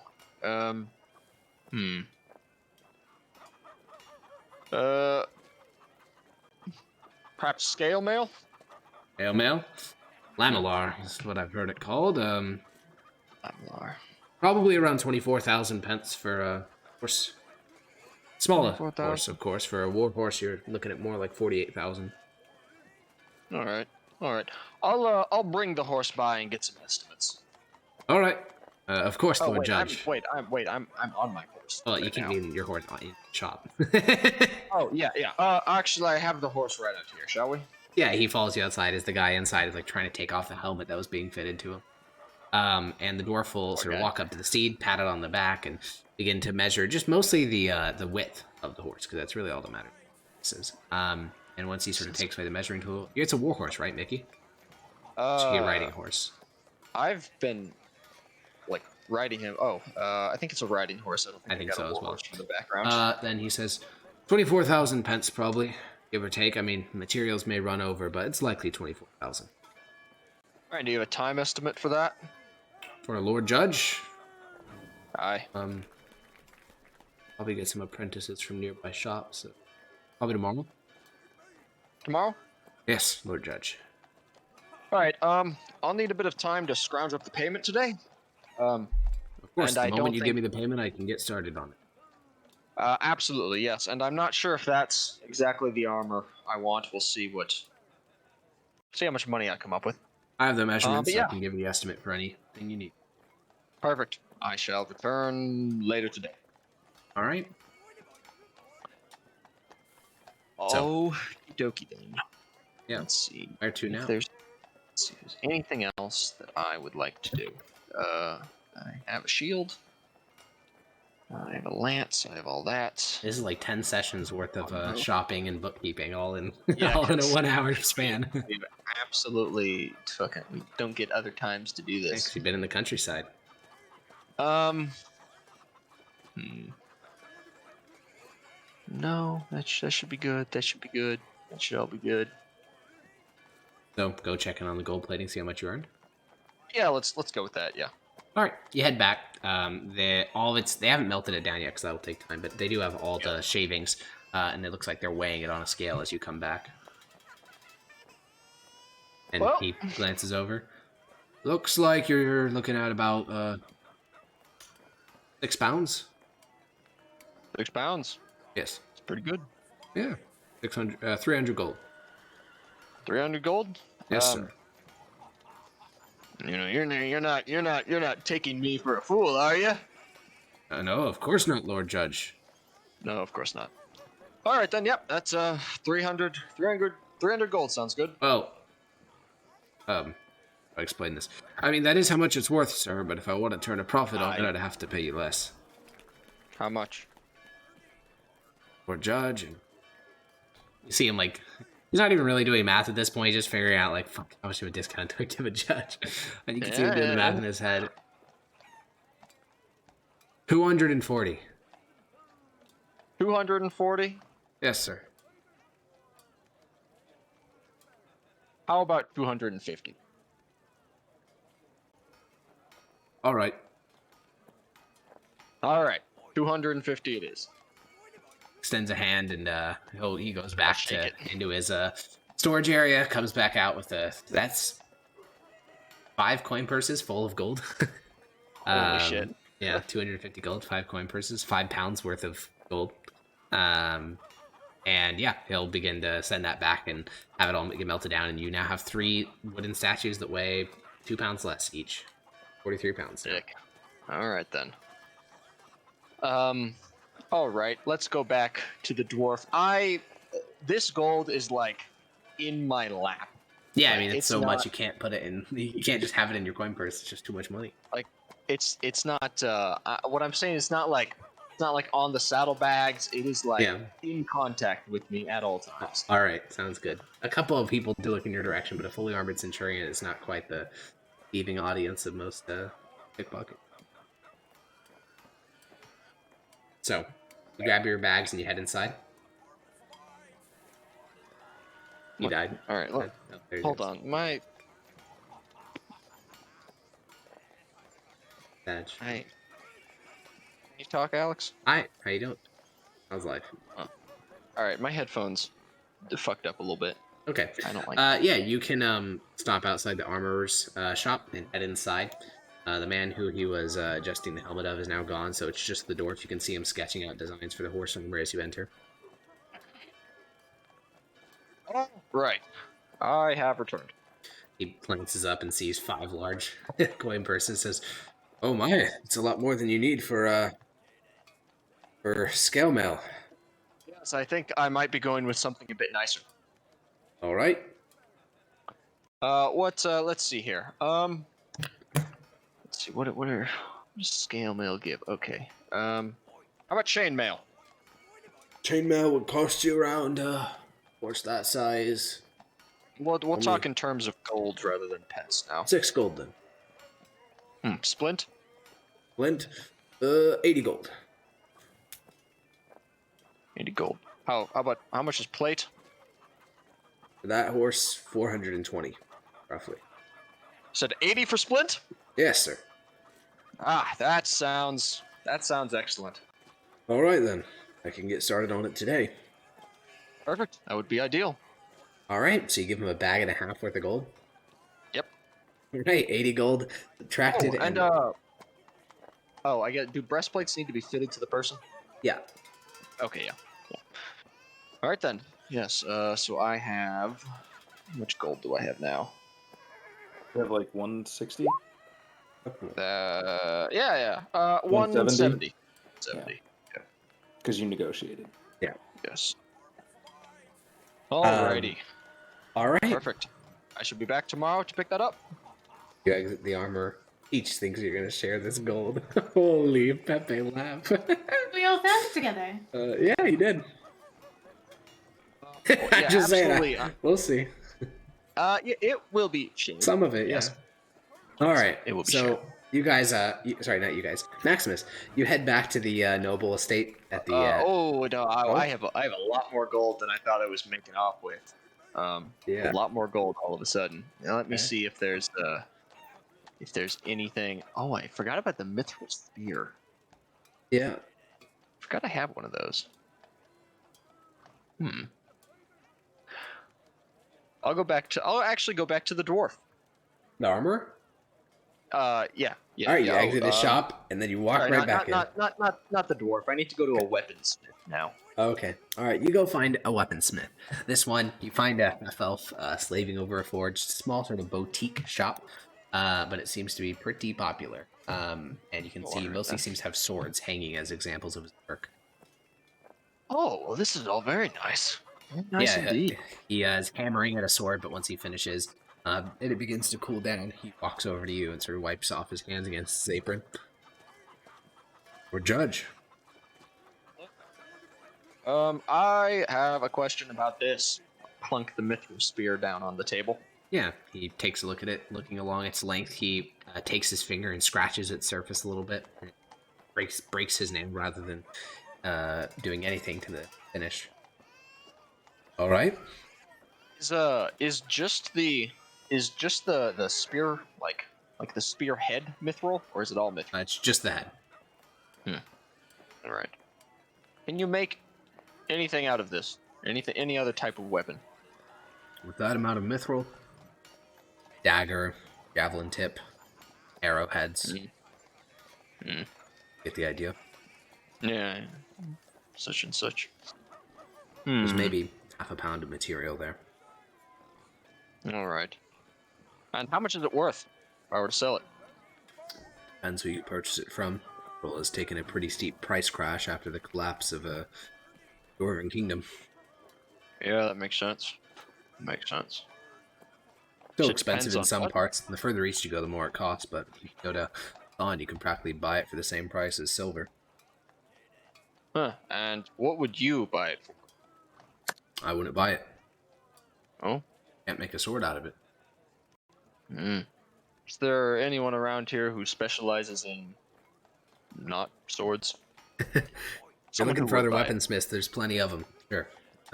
But you'd frankly be better off with the generic blacksmith if you're looking to sell mithril. But you could just give it to legions. Hear that they're paying a bounty for any spears, much less a mithril one. Interesting. Very interesting. All right. And what of your swords? Do you have any better ones than this? I'll take mine out. He takes a look at it. In terms of effectiveness, yes. In terms of aesthetics, also yes. Which one you prioritize? Let's see the effectiveness ones.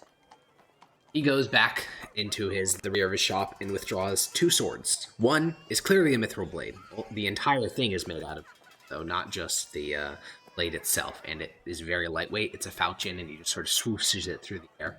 The other blade is a dark red metal, and that one is a short sword, but it moves lightning quick.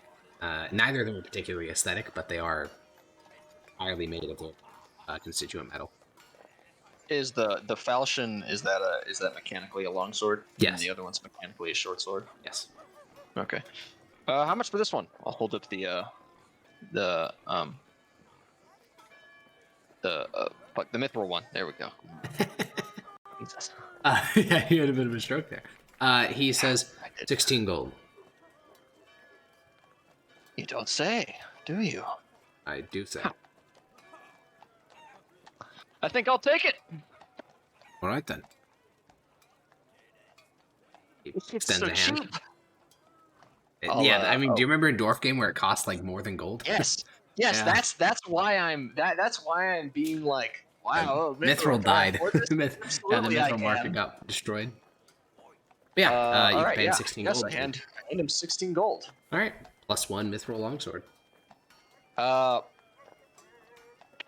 all right then. Okay, yes. All right, and then I'll go to a different weaponsmith, one that has lances. Damn, you spending all the specifically. party's money. God damn. Lances? Yeah, you won't find anything like that. No. Okay. Well, all right then. Swordsmiths are very No. popular here because they're dueling potions. So much Ah, spears or that does lances or that anything does make else. sense actually. Yes. Okay. Yeah. All right. I'll go to. He's spending all the party's money. Gonna come back decked out. Yeah. And they'll be Y'all like, are oh, how'd not you get all ready." that stuff? You're like, well, 3 gold statues. Hell yeah, it's a lot of gold. Wait, so how much would a mithril shield be? Oh. Yeah, I'm gonna go see if I can find one of those. Yeah, you go hunting an armor smith. You look for examples. Like, you look into the walls, see if anyone has mithril shields openly displayed. Unfortunately, even the swordsmith didn't have his sword openly displayed. So you actually have to go into armor shops and ask around. Yeah, that's fine. Or you find someone that offers a mithril shield, you will come upon the 2 hours that you promised the party you'd be back by. Fuck. Damn it. I'll keep looking. After 2 hours, I send Hector to go look. Alright, I was gonna say, for the rest of you also go guys, look. yeah, you guys are sitting outside and... Alright, so Hector rolls off your shoulder and boom, boom, boom, rolls away. I guess at this point, sort of squat waddles away, but... Maximus, you continue searching for... And you eventually find a dwarf. Old-looking dwarf. He's not even an armorsmith, he's a generic blacksmith, but you can see examples of his work from warhammers to axes, a gun made out of... some bizarre-looking wood, maybe dead wood. And as you ask him, he says, "Oh, yeah, I do have a mithril shield." Or would you be willing to sell it? Expensive. More so than you'll find it from any human crafters around here. I hear it comes from Cotlathier itself, sold by some old grudge bearer over there. It's I wish that name meant something. No, but the point is, it's seen a lot of fighting. It's more so than just your standard mithril shield. How so? It's enchanted with runic magics. Can I use it? Can I use the runic magics? I'm not You sure. can use it, of course, yeah. It just defends you. It's very expensive, though. I was looking to sell it for about 750 to 800. Oh, that's way outside of my price range. I'm sorry. Alright, well, change your mind. Yeah, I'll let you know. All right. And then there was one other piece of business I wanted to take care of. Head to the legionary headquarters of the city. Yep, there is one of those. There is several barracks throughout the city because it has a garrison of several hundred men. The headquarters would be at the governor's palace, palatial complex. But as you are leaving, isn't that on the way? No, it's on the way. Oh, okay. But as you head there, you do feel a weight sort of land on the shoulder and a whisper. Return. All right, I suppose I can take care of that later. Alrighty. All I right. will return. You make your way back to the estate. You can see everyone there, sort of like they're like tapping their feet and shit, and sort of pacing. Probably not. I don't know if you get, but everyone else is like they're waiting for you to arrive because you're like 30 minutes late. And as you guys see, Maximus arrive, he has like 3 full bags of coin held in his lap. Yeah, before I got to that, I was gonna. Oh, okay. All right. Really, Hector didn't see. No, Hector absolutely did. But yeah, you can ride up, and as you get within sort of visual range, you see the weight fall off your shoulder. You feel the weight fall off your shoulder, Maximus. All right then. The party's there waiting for you. Well, I have some good news. Did you get my breastplate? I did not, because you need to get it fitted for yourself, but you will be getting it. And I'll hand down the how much does each bag hold? 50 gold coins. Yeah, I'll hand down the 2 that I left out. All right. You give 100 gold to Zenius? All right, I'll take that. That's for the party. That's for everyone. Oh, That's 100 gold in there. I have my share already. and you've not spent any of it? Oh no, I've spent a lot of it. Okay. Yes. In fact, I have a very shiny looking sword attached to my hip now. That's true. Very, very shiny. Yeah, silvery whitish metal, practically glowing in the light. So 100 gold split 3 ways. Because are we giving this to Severus? No. Okay, so 100 Yeah, gold I split will 3 not- ways. I will That's not 33 gold for 2 people and 34 gold for 1 person. Lars is up in his room. I'm taking half of his share. Okay, alright, so 33 gold to Renesmee. Track that. And then you're giving Lars half a share, so he's only getting 17? 18? 18. So 49 gold for Zendius, 33 for Renesmee, and 18 for Lars. Wait, can I? We're dividing 100 by 3. Is that correct? No, because he took half of Lars's share as well. Yeah, but how would half of Lars's share be 18? So 33. Maybe I'm Yes. 16 and a half. Oh, it's 16. So it'd be 16 and a 17. half, Yeah, yeah. 17. 17. Yes. That's what I was saying. So, yeah, the gold is distributed. Lars is brought down from his room with Gore back out to the front lawn. Share. Graveyard. What? Why am I seeing that they're just scamming Lars? Yeah, I mean, pretty obviously, they only gave him a small amount of the overall share.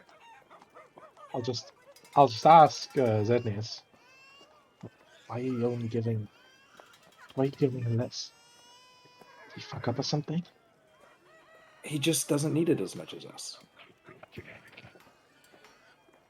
Just like he determined that we only get this much. Surely he took more than the share he gave us. Lars doesn't need it quite as much as us. Unless you want to bring Maximus in here to split all of the gold completely evenly, I don't see what the big deal is. This isn't. Lars was pretty surprised he was getting any sort of money, so... Yeah, so he'll just take his 18 gold and He's put it in his not coin even purse happily. suspicious. Yeah, he's just nodding his head back and forth, petting Gore. He's vibing. That's not my Gore's business. got like blood of the meat all over his lips. Yeah. I mean, I don't know him Lars much, so it's not like I don't deeply care anything. I was just confused. All right. Graveyard time. Surely Okay. it won't be a spectre. Surely So- you'll have a pile of power. It's later in the day now, around 4 o'clock. Renesmee, you know exactly where this graveyard is. You lived outside the city. It's how you were able to be taken spare. But because of that, you do know exactly where the Ashridge Cemetery is. So do you want to lead the party to it?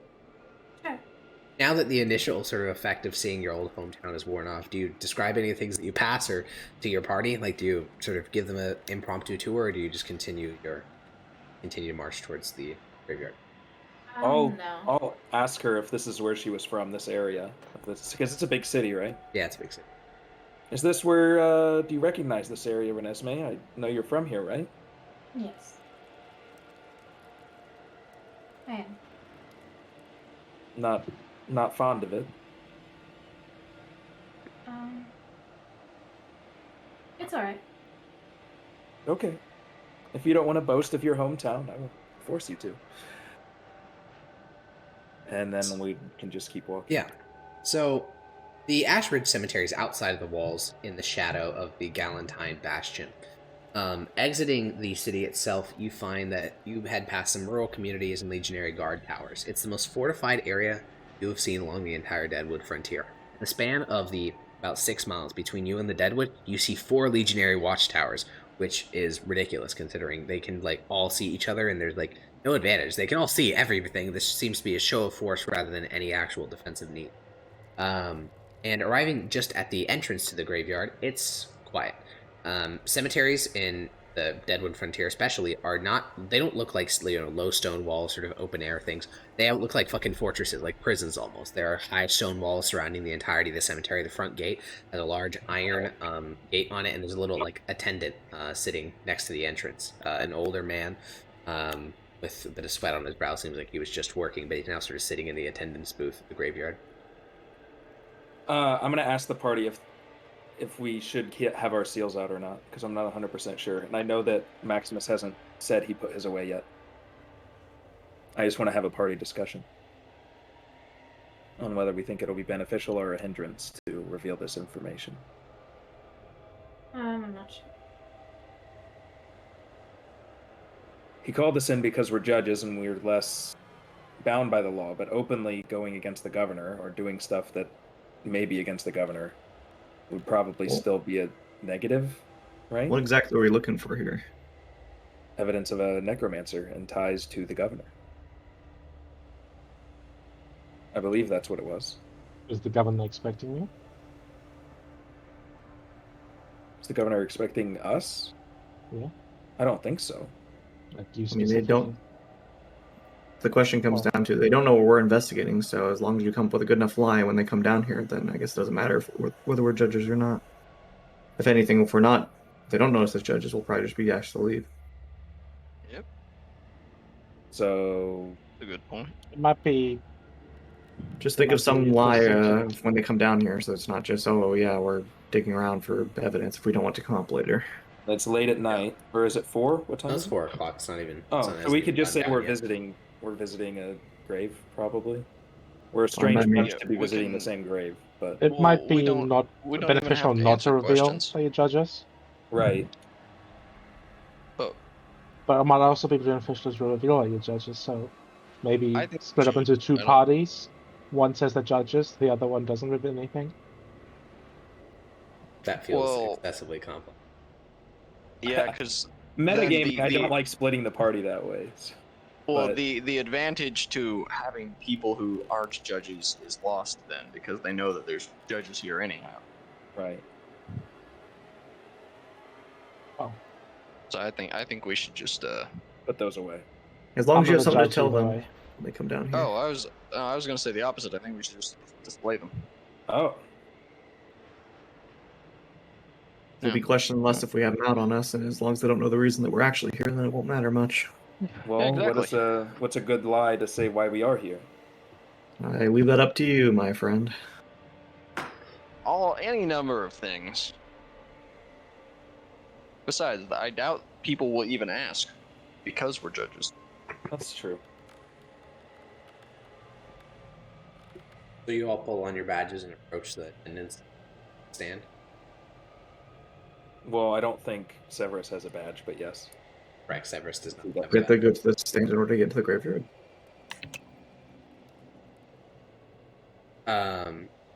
Yeah, the attendant booth is what leads to the graveyard. Gotcha. You guys all put on badges except for Severus, and approach the attendant's booth. He glances up, and at first he just sees dark riders. You know, as the sun sort of, it is starting to very slightly set, but Wait. then he. Quick question: the badges are they like police badges, or do you just put them on your clothes? No, you just pin them to your chest. Are they like inspected physically? Are they What inspected percentage? physically? Not Are you really. trying Like, to prestidigitate up- a up. badge? Disguise self, but yeah. Yeah, you Oh. could do that for an average person. Obviously, if in any legal sense, they would be thoroughly investigated. But if it's just a random guy, I don't know. Seems risky. I'll not do it. I won't do it. No. I think he'll Pretty probably. sure- If I don't you think it's do that, he'll necessary. just assume you're one. Yeah. Also, the punishment of impersonating something like that is way worse than anything you get out of. Yeah, and you don't have the doing- protection we do, besides us vouching for you. Sure. Well, we can pardon you. so I assume you're not doing that. Bella. No, I'm not doing it. Okay. You guys approach the attendant, and when he notices the badges, he sort of surprised and says, "Lord and Lady Judges, welcome to the Ashbridge Cemetery." Thank you. Thank you. He looks towards the locked gate and then looks towards you all. Is there something that you need to do here?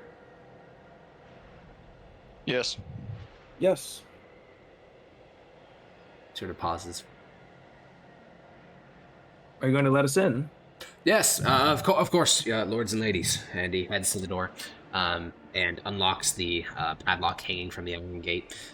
He swings open the 2 iron fences, and he just leaves you to ride inside. You guys can stay on horseback as you enter into the cemetery.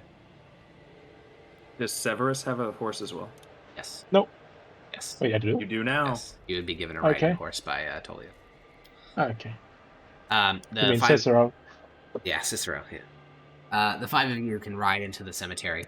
You find flower beds, well maintained, gravestones for a couple dozen people, and it's a pretty extensive public grounds. A lot of people die. Kids, all sorts of shit. Infant mortality is pretty high, so lots of deaths. If we're far enough away from the shack, I can bring up. If we're looking for anything specific, I can have Gore sniff it out. Well, that's a question I had. I'm not really caught up on what we're doing here. Well, we're trying to find a necromancer. There were dead bodies here, right? Or there were unusual dead bodies. Unusual? How so?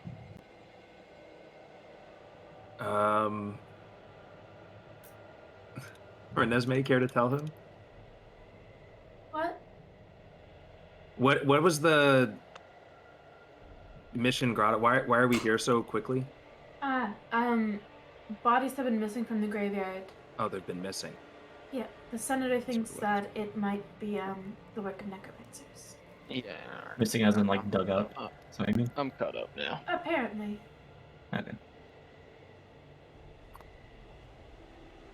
So, how do you find missing bodies? I think I'll signal with Gore to just look for like signs of like tracks or. All right, people. he instantly just clothing. scoots away into the graveyard. I'll go back to the clothing attendant. Of the missing bodies. So Zednius, you're gonna go looking for clothing. Yeah, like, well, I want to look for any disturbed graves. Okay, so you're looking for disturbed graves. Maximus is headed back to the area. Lars is just following his dog. Severus, what are you doing? Is there a spot I can hide? It's tons. There's trees, there's bushes, there's graves. I want to just find like a spot that I won't be disturbed for about 10 minutes so I can ritual cast Detect Magic. Okay, and then Renesmee, what are you doing in the investigation? I will look around the perimeter of the graveyard, I suppose. Okay. For anything suspicious. Yeah, I think I understand what you're looking for. Alright, so we'll start right to left. So, Zednius, you are looking for disturbed grave sites. So just roll me a perception check. Definitely not an investigation, definitely. You're just looking for turned up dirt, empty plots, things like that. Nope. Yeah, it's a big graveyard, and you begin to go quadrant by quadrant, but, it's a lot of graves to search, and you're like, someone else will probably find it. Like, Lars has a, sniffing dog, and, you do a quick cursory glance, don't find anything, return to sort of the central hub of the graveyard. Maximus, you go to speak with the attendant. He is just sort of nervously bumbling around his booth, just sort of going from one leg to another, sort of tapping his leg, and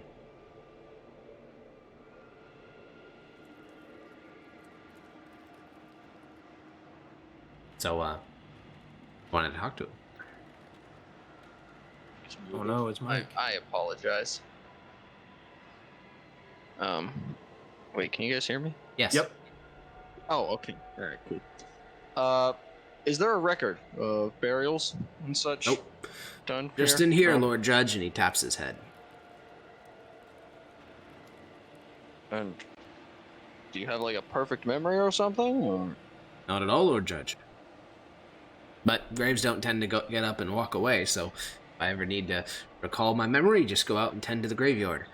Pull weeds and look at headstones. No, I don't. I don't suppose they do they? Do what? Oh, walk away. Yes.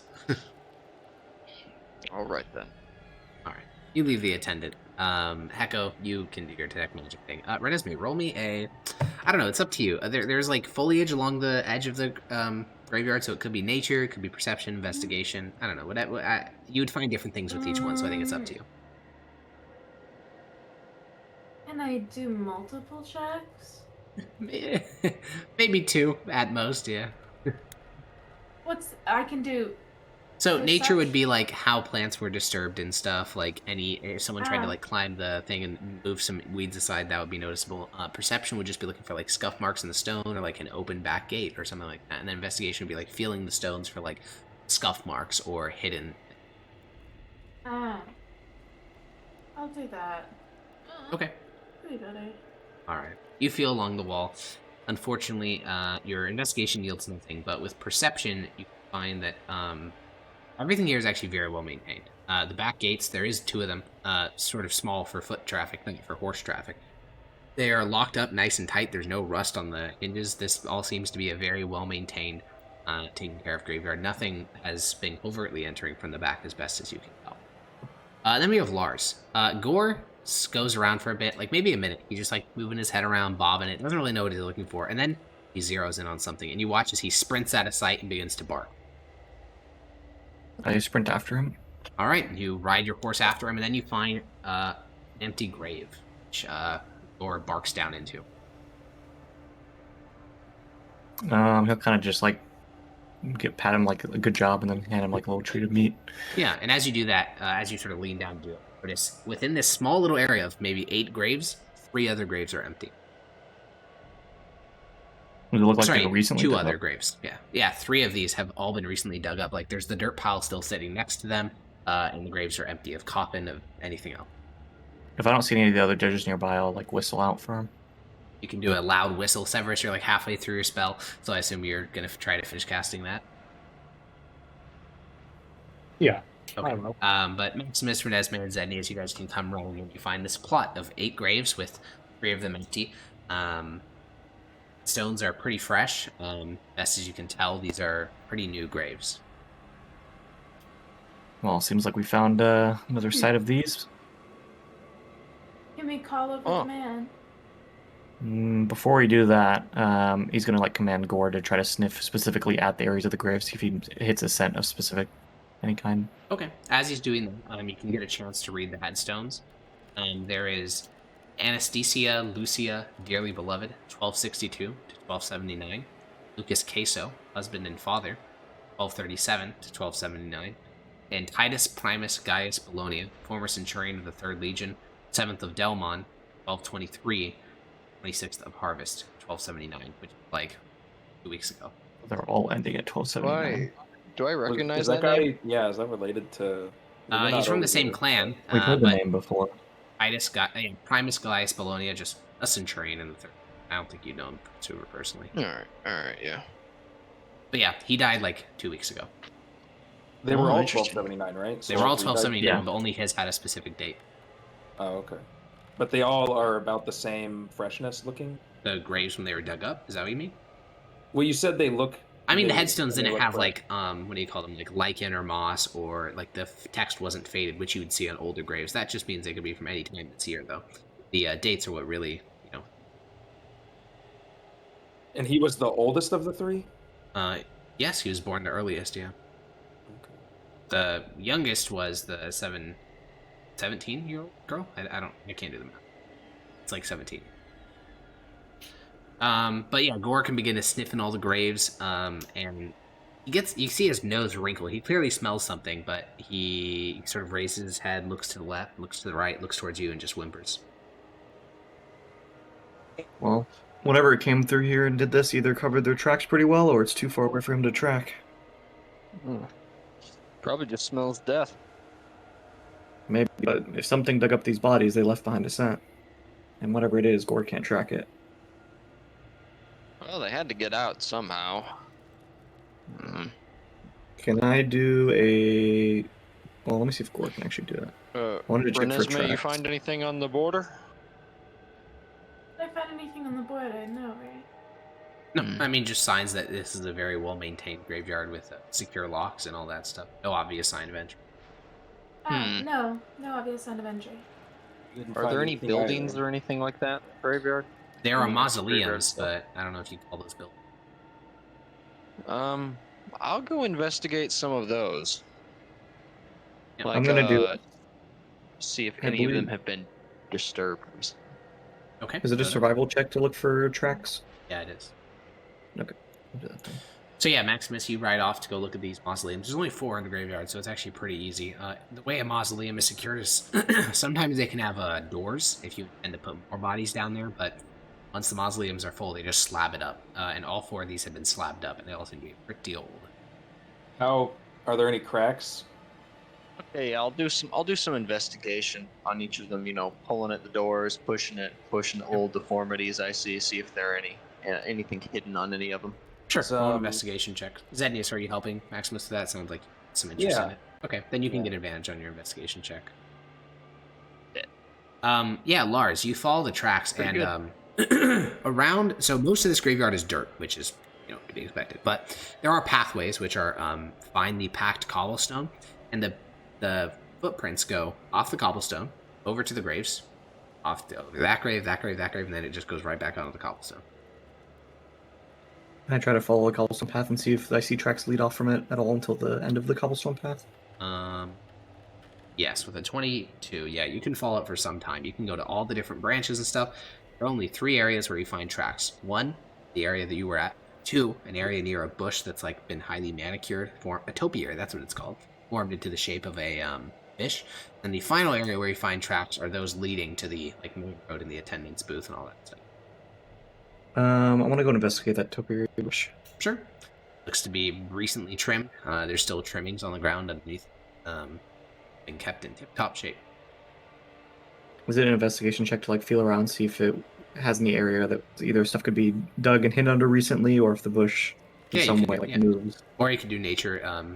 Make help you with that. I don't know. I think nature or investigation would be valuable there. Gore will come with me and use help action. I'll do investigation. Okay.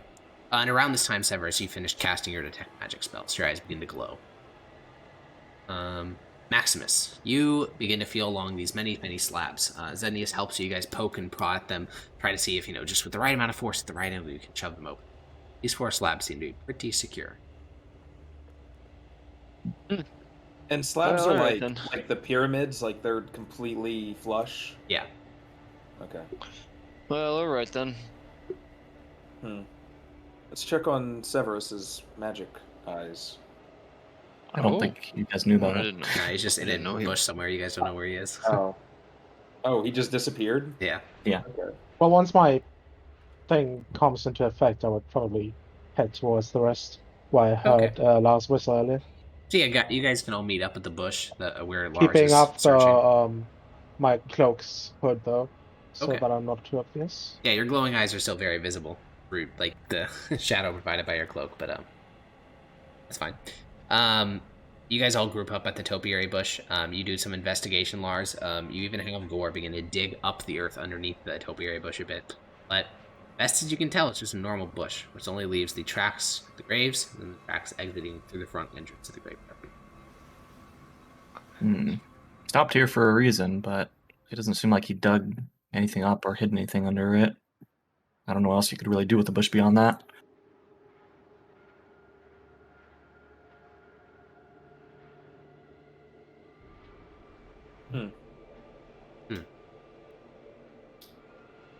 Unless you guys got any other leads, that's it for me and Gore. Want to take magic to detect anything? Nope. Well, the mausoleum was secured. Whenever you say the tracks, it looks like he went off the cobblestone path to this bush specifically and then went back. Looks like someone went off the beaten path through that bush specifically and then back on the path. Yeah. Did he just go take a piss? Gore did not smell any piss. Yeah, can I just Nice. Can I just trace the path, I guess? Yeah, you follow it from this bush out to the graves, the glowing the graves. Normally, for a necromancer especially, you'd expect to find some sort of necromancy magic, even just a slight aura left behind. Nothing.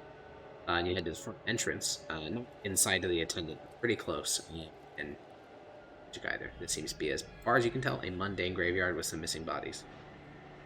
And how long ago were the bodies missing, did the senator tell us? He did not. Said recently. Well, I guess we have to talk to our gravedigger. Unless we want to just start digging up these graves. Seems a little haste. That seems like a bad idea. Go to investigate a grave robber, become a grave robber. Well, did you get anything from him, Maximus? Did I went to go do what now? Did you, when you talked to the man, the attendant, did you get any information about this? No, I asked if there were any records. He said, except for the records in his head, nope. Which, if he was a smart one, then he wouldn't be working this job. Right. But I can ask him about those empty graves we found anyway. So go do that. Yeah, we should. We should ask him We about could the check the body. mausoleum. We can't get in. It's sealed. Yeah, we tried. I basically What is it tried to sealed think- with? Large stone slab. I guess Oh, we I can thought move it's the just slab. locked. Maximus, move the slab.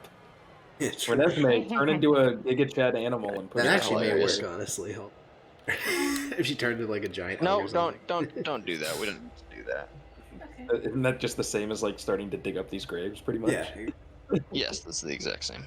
So, who's Okay, gonna I'll approach go the back. attendant? Who's the most approachable? Maximus, for sure. Sure, Okay. I'll do it. All right, I don't have Maximus. a bad charisma. That's for Yeah. sure. Sure, you dismount charisma. and walk over Oh, I to the thought attendant's Zednius would booth. be. I got the highest. Yeah, but he's a bit of a fiend. You look weird. Yeah, I true. look pretty. I'm a pretty boy. Literally, he look actually at is very pretty. He's very handsome. He's literally a Yeah, but- charismatic twink. What do you mean? Is he you. pretty You know, enough? that's a good point. That's a great It's point. more so his actually. personality, not his charisma. Is he pretty enough for Yeah, straight that's- people? That's all that matters. True. All right, Maximus. Alrighty. You approach this attendant's booth. He looks up towards you and still seems nervous, just like before, and says, "Lord Judge." Let's have some questions about some of the graves. Why don't you follow me, please? Thank you. All right, and he follows behind you. Come along, my good lad. Yeah, he walks past the 4 other judges in the entryway of the thing, and his nervousness only seems to increase. Sweat starting to Yeah, that's true. from his head. I'll look around and tell them to like hang back. Make motion for them to hang back. I it's want to just- search his booth. Yeah, I don't want to hang back. Okay, Severus, you had to go search his booth. Inside, you find a shovel, a lot of dirt caked up on it. You find a trowel and some gardening clippers. You find some gloves. A what? Gardening clippers. No, before that. A trowel, What is that? like a handheld shovel for Mini shovel. doing Ah, gardening. okay. And you find a small little children's storybook. Aw. Just to make sure, I'm gonna flip through that, see if there's any code. The handwriting's pretty bad, but it's not bad enough to be considered code. Okay. Pretty good. So Maximus, you and the grave tender proceed through the graveyard. Wait, Uh, Alex, did I get short rests on the way over here? You got 1, yeah. No, you did No, not. you're You're so exhausted. loser. No, I mean on the Huge owl. trip over. On the trip over. trip Oh over. yeah, you got 1 short rest on the way up. Yeah. You're such a gambler. Uh-oh. Yeah, Okay, you and the yeah. grave I tender approach the said I graves. didn't stay back. I walked forward. Yeah, and he sees the empty graves. He doesn't seem to react to seeing the empty graves at all. And he just sort of looks at you. Are these Wait, are these I yet? asked yet if there were to empty have- graves, and you said there weren't any. What are you talking about? We just had 3. said- What do you think I meant by that? I thought they were filled. I thought they were What? fresh. No. The graves that What? Dota found were 3 graves that had been emptied out. Oh, Yes. I didn't. Okay, I didn't catch. Yeah. Are these yet to be filled? He shakes his head. No, I filled them. Oh, these are the You missing don't- ones. They don't look You very. don't notice an issue with that? No, I do. I moved them. Where? Families requested them go deeper. You know, Deadwood's dangerous. Where are they? The families requested that they go He deeper. glances over at Zennius, then looks back at you. Yeah, deeper into the country. Back towards the capital. I'm inciting. When? I don't think you need to insight this, Zennius. Yeah, it's obvious he's lying, dude. I The can grave tell he's tender lying, sort of, alright? you know, No need sort to of be rude. thinks to himself and Just says, wanted to roll. 2 days ago, late at night, You have any family yourself? 2 days just ago, a late at daughter. night, eh? Interesting. Just a daughter. Just a daughter. You love her, don't you? Oh, Zednius, I don't like where this is going. of I course may I do. I may have a more beneficial solution. How much are you getting paid for this job? 8 pence per body. 8 pence per body? What do you make a week, do you think? Well, it depends. On average. 24 pence sometimes. Well, it's not bad money. How about that little extra you're getting on the top for whatever's going on around here? How much you getting for that? I don't know. There's nothing. Just moving, just moving bodies. We're judges, son. We know a lot more than you think. You know it's a crime to lie to a judge. I'm sure your daughter misses you every day while you're at work. Be a shame if you didn't come back to her one day. It's just a couple silvers. It's nothing much. He said it wasn't doing anything bad. What for? I don't know. That's He's the some money he's mysterious. He's some fancy man. Says he needs them for, I don't know. He talks about science and shit. He takes the bodies? Well, I dig them up, but yeah, he takes them Oh yeah. How often? almost every night nowadays. It used to be more sparse back in the day, but now he needs them consistently. When does he tell you about it? Night of comes late at night, just before I close up. When he needs, and if there's fresh buried bodies that meet what he asked for, I give it to him. Families never miss him. No one comes to visit graves here, this close to the Deadwood. Half frightened their loved one will come back as a zombie and try to eat him. Think Understandable. he'll come here today? Oh, probably. Are you up here? I mean, it sounds like everyone just followed and didn't listen to Maximus at all, so... No, yes. I definitely. I stayed back. Okay, Lars and Renesmee, they stayed back. the two Frumentari have no Wow. personal boundaries. Well, all right then. Thank you very much, lad. You've been very helpful. Yeah. And I'll hand him. Let's see. He said he makes like 28 pence a week. Yeah. Okay, Well, it's I'll actually hand him, significantly below most wages, like even Oh. standard farmers. Oh Jesus. That's Um, pay Poor as shit. hell. yeah, let It's me poor see as how much. hell. Let me see how much money I have. I'll hand him an electrum But yeah, he'll For take your, that excitedly. for your silence. You won't tell anyone we had this conversation. Get your daughter a nice present. Thank you very much, Lord Judges. Of course. He sort of scampers away. All right, let's regroup. Wait, Yeah, where's he guys. scampering off to? Okay. He's scampering off to his attendance track. Okay. You guys can group back up at the entrance of the graveyard. Well, he wasn't very. Oh wait, out of earshot of the fucking poor guy. Yeah. Well, he wasn't very smart, was he? Well, working here, you couldn't be, right? Not too good at lying either. Well, I think it's pretty obvious what we do. Yeah, I think Really? we need to sentence him, right? What? What? Hold on. Maybe it's Wait, did not. I hear Sorry. any of that? Maybe. Wait, he Yeah, you betrayed heard the all of this from Empire. Esme. Maybe it wasn't obvious. I was thinking Sorry. that we should just wait here to find the person that was. I taken. think that I was thinking we Well, leave Hagal here to yeah, not- inform us when he arrives. Not all of Ah, us, yes. obviously. Leave I what don't know here? about you, but I'm not very sneaky. Yeah, what's the head Hagal? He did. I told him to introduce himself. He just didn't. didn't. Yeah. What a. You're not his master. Bruh. Severus, you look quite sneaky. Is Sir? that, are you sneaky? Do I specialize in it? I hope I can please. All right then. I was You thinking. look quite loyal to the Empire. Are you loyal to the Empire? Of course I am. So why are you letting him get away with crimes against the Empire then? And paying him on top of it? There are bigger fish to fry. Stability comes look at from the the guy. bottom up, doesn't it? The guy's not really, the cream of the crop of society. All right. You can let him be. Maybe we should make an example out of him. There are.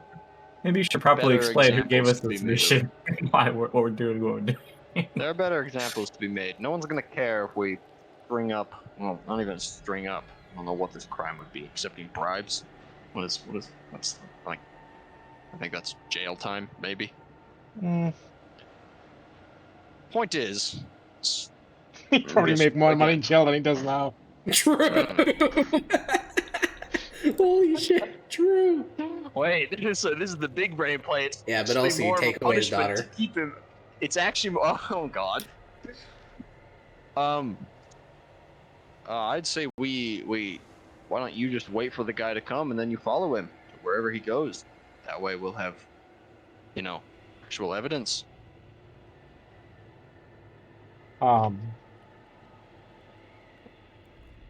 I could do that. I could do one better. Oh.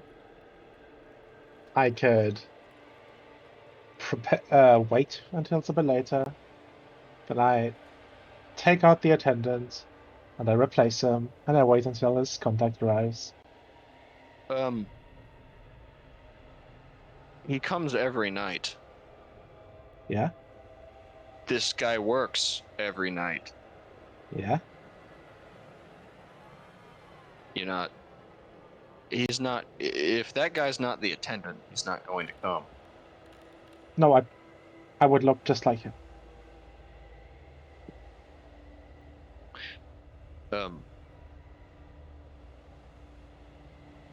It's a sure. little bit of magic. But How why? long does that? Last an hour. Well, what benefit do you get from doing that you don't get from just following him with the bodies? Oh, we get to punish someone who betrayed the Empire, of course. No, we don't need to do that. God, it's like being a sergeant again. Good lord. So Don't need to do that. You can just follow him. All right. Yeah, I can just lay low, hide. With Why don't you? my Why don't cloak, you? it should be no could problem at say all. that Severus is a little bit severe, but I just took 1d6 psychic damage in real life. You know, that's what it is. Thank you, Dota. Thank you. Roll. At least one person said it. I was being For sarcastic. humor, No, you Alex. No, he's totally serious. Yeah, I was Wait, I have one that's even better. So your plan is for Severus to stake out the graveyard and everyone else just goes home? I'm not good at sneaking after people. I'm leaving Het here regardless. Quite based. Alright, sure. All here. So we're leaving Het, Hegal, and Severus, and that's it. I can turn into an animal and stay as well, like a cat or something. But that's not We, indefinite, right?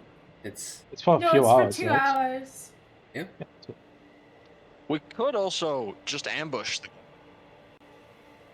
Good. I want to follow him back to his lair. No. All right then. Just another suggestion. Just whatever our plans were. Just throwing up ideas. So Severus, Het, Hegal, camped out near the entrance. Everyone else a ways away or just all the way back home? A ways away. You guys can A go. ways away would probably be good. Do you think that I should turn into some sort of wild-shaped animal, or should I just stay back? I feel like the more people up there, the more chances to get caught. But Yeah, I feel like we'll be all right. Okay. Let the sneak boy do as sneak boys do. Alrighty. So you guys all leave. Go to farmstead a little bit ways down. Find plants to get in. Nestle into this little bush. Then you sit there. Your horses all. Wait, how long are we sitting here for? It'll be a couple hours. Oh, okay. Well, you guys don't mind if I run out to take care of some business, do you? Bro, Back to the shopping arc. leaving in the middle I'll of be- leaving in the middle of a stakeout. Holy fuck! are you a I'll part be of this back in. team, Maximus, or are you not? Well, I am, but he said the guy doesn't come until he's about closed up, and it's not even 5 in the evening yet. It's just, why would you leave in the middle of a stakeout? He's got more gold he wants to spend, obviously. He's Or not. letters he's he not- wants to send or receive, or He's not coming for another multiple hours. We don't know that. We don't know when he's going to come. The guy said he comes at the same time every night. He says that he comes at nighttime. He doesn't say the same exact time. Well, sure, it's a few hours till nighttime. If we're all here, we should all stay here.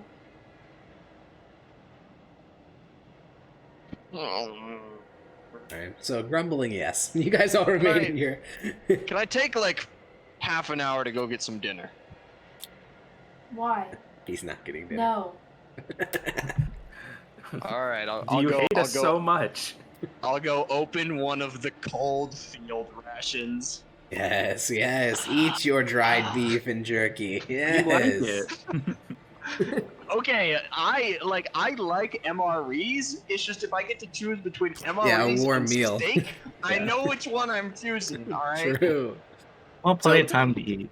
Yeah, you remove 4 rations as you guys begin to indulge in your dried fish. And I have to feed everyone else too. Yeah, I mean no one No, else I has have my own. rations. I have my own. Oh, you have your own. All right, then remove 3. You have to feed me. I'm being Grumpy boy. a pain on purpose. I have plenty of fucking rations for everyone. Oh, okay. All right, so roll a stealth check Yeah. as you camp out the front of the building or the front of the graveyard.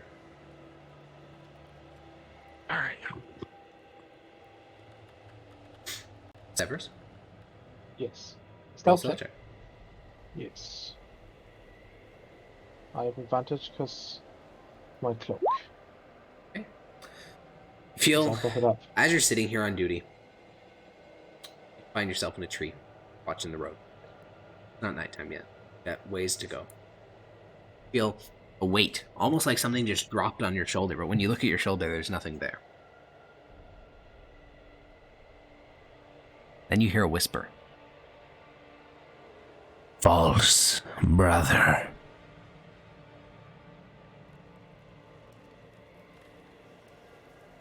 Oh.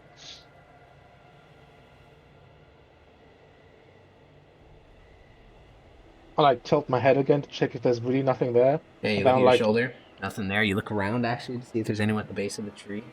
It's there. I like reach my hand out.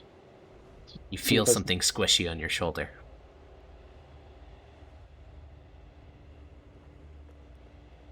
I'll try to like swipe it off. Yeah, you feel it get pushed off shoulder, and you hear a splat underneath you. -1 hat take now. Oh, he's fine. But maybe 10 seconds later, you feel the weight on your shoulder again. Rude. What are you going from me? No.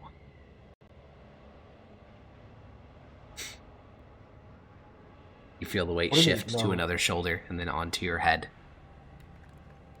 Weak.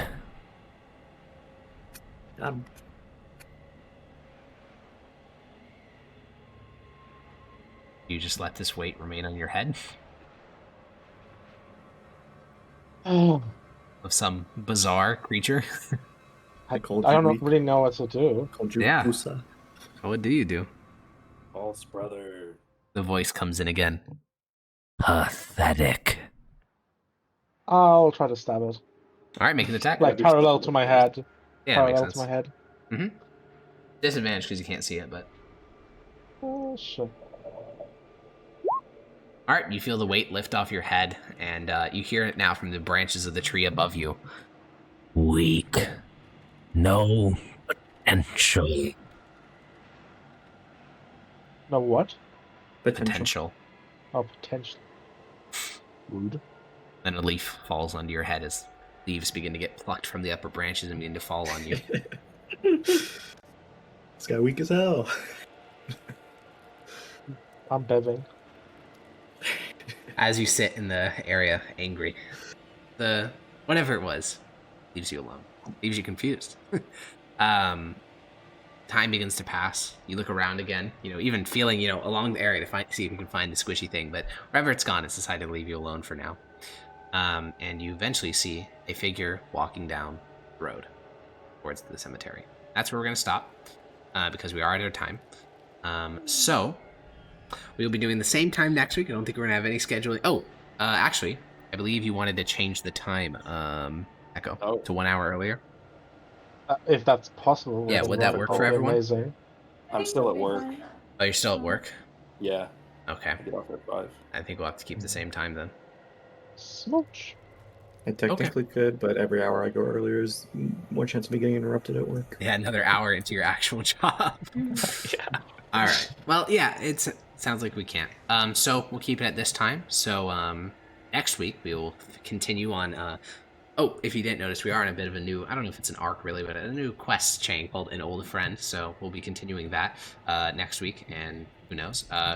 Massive relations improvement with the Department of Faith, and more sleuthing about and more investigation type things